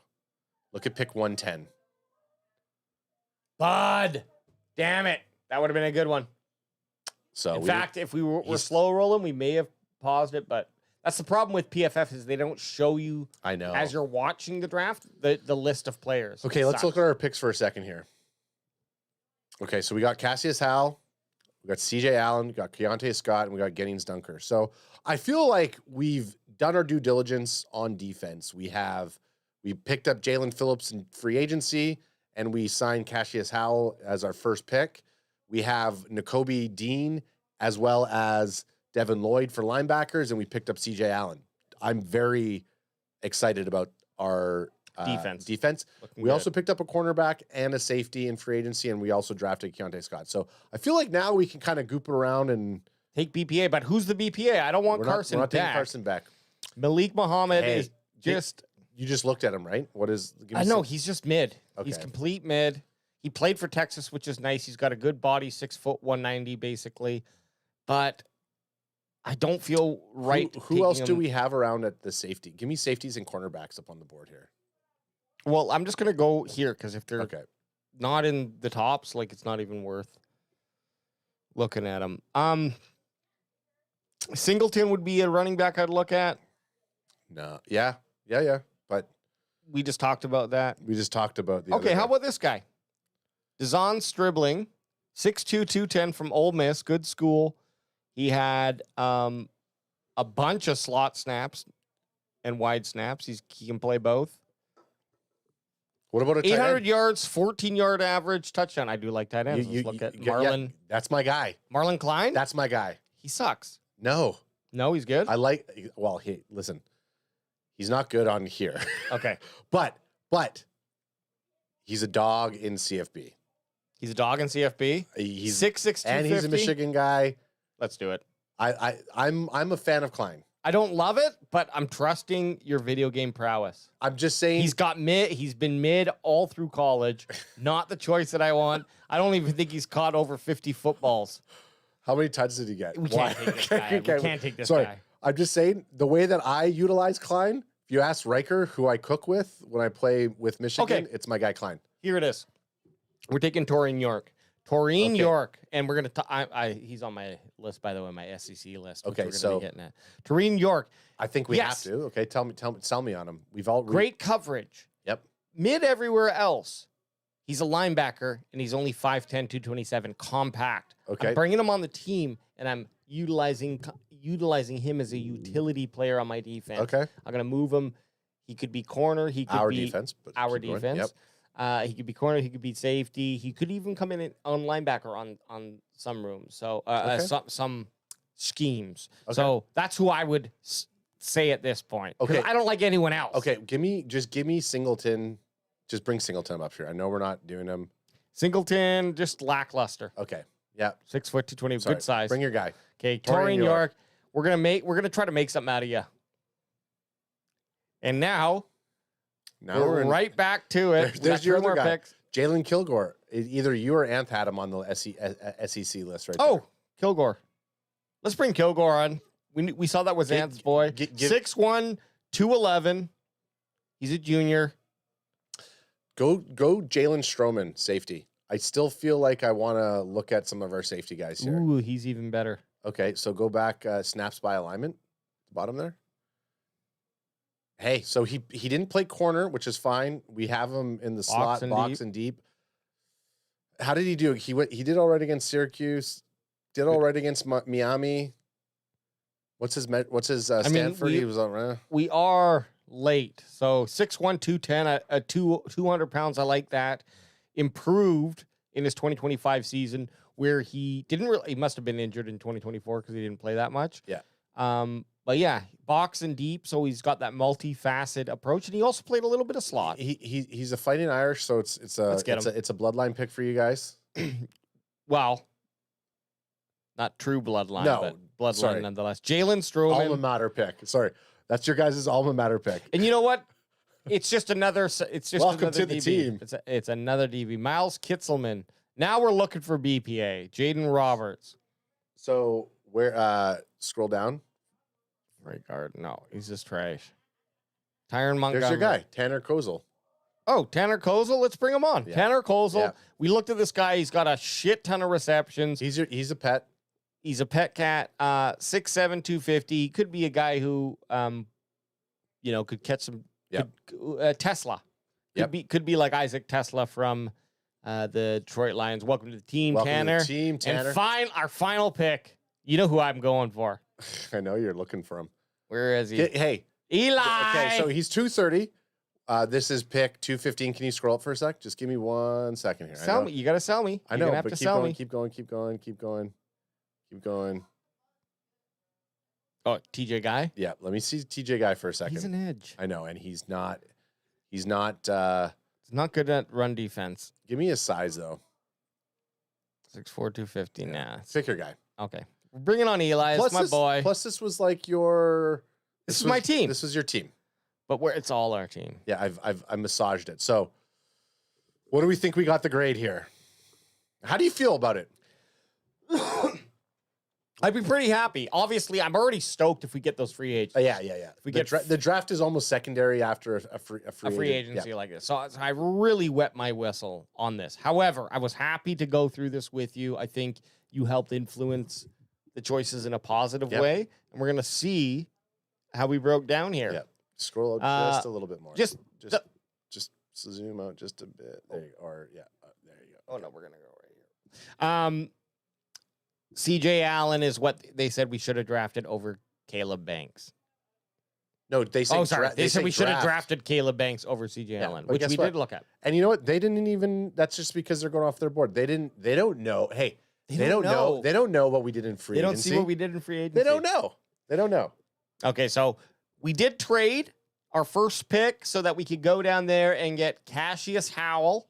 We traded our 12th and our very last pick, 225, for the Jets' 16th and 44th pick. Got Cassius Howell. That we also traded back on our 20 because it was just too juicy. We traded our 22nd and 86th pick for the Chargers' 20th and 221st pick. Oh, no, sorry. We traded our 20th and 221st pick for the Chargers' 22nd and 86th because we didn't really like what we had, and we figured we figured we could gamble and we could get CJ Allen there. And then we did. And we gambled and we got CJ Allen.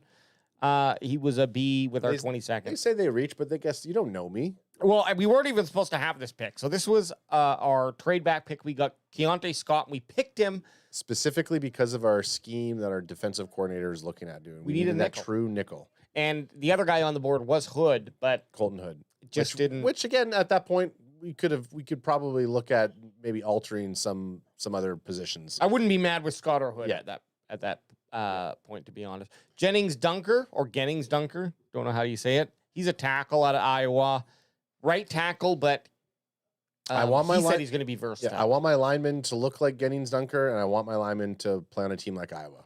Period. Now, in this case, you go out and get Dunker. I might go back and cut Steele. Okay. I don't know if you can restructure and then cut, if that makes sense.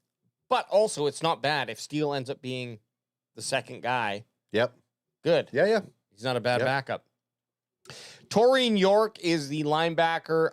The thought process behind him was he is quite small for a linebacker. He's 5'10", 227, but that's fucking compact. Yep. So he could be a little heat-seeking missile. You find Christian Parker might be able to be like, hey, I like this guy. He is the equivalent of a utility dude. Yep.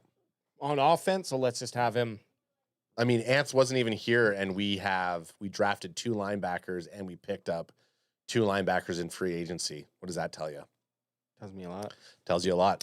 Round 5. Jalen Stroman. Got an A- for Jalen Stroman, which I like. Yeah. Safety from Notre Dame. Wasn't thinking much about him, but to be honest, if you get a quality DB, whether that be cornerback or safety in this draft, it's just going to help. Decent, consistent amount of tackles. He has 30 to 35 tackles when he's healthy. It looked like he didn't play a lot of snaps in his 2024 season, but his 2025 season still had good numbers. Yeah, year removed from an injury. Then you got your pet cat. Yeah, Tanner Colesiel, the big 6'7", 250-pound tight end, catches a lot of footballs, scores a lot of touchdowns. He's our red zone machine. Probably got a big fucking big hog too. Houston Hog. Sorry, you double dipped on our pet cats, and you took us from probably what I think would have been a B+ down to a B. Yeah, because people don't know about the Fourth Reich yet. Eli Heinreich, okay? Eli Heinreich is we said it already on the defensive side. On the offensive side, he is a true utility back. He's coming in as a fullback, but he can catch the football. He can run the football. He just says, Coach, however you want, put me in whatever position you want. Whatever you want. So what's the final grade? And this final grade is going to go to Ezra from the chat, who says he's a big fan. Can I get a shout out? Hey, shout out to you, Ezra. Just gave you a big shout out there, boss. I'm thinking we're going C+. No. So we have an A-, we have an A, we have a couple B+. I think we're going to be probably B+. I said you took us from a B+ down to a B with a couple of your picks there, but I think we're going to be a B+. Let's see what we got. A-. Holy shit. Was not expecting that. Okay. I got to download this. Got to download it. That's the BW. Well, hey. The BW mock draft, baby. I would, at the end of the day, bring us up on the big screen because I want people to see me. At the end, whoa. Oh, shit. Whoa, what the hell? Sorry, because I have it set up. Here, let me go. There we go. At the end of the day, what we're looking for is a well thought out plan. Now, obviously, chicken before the egg scenario. Yep. You got to go through free agency before you get to the draft. Yep. And maybe this is a conversation we save and we preempt for next show.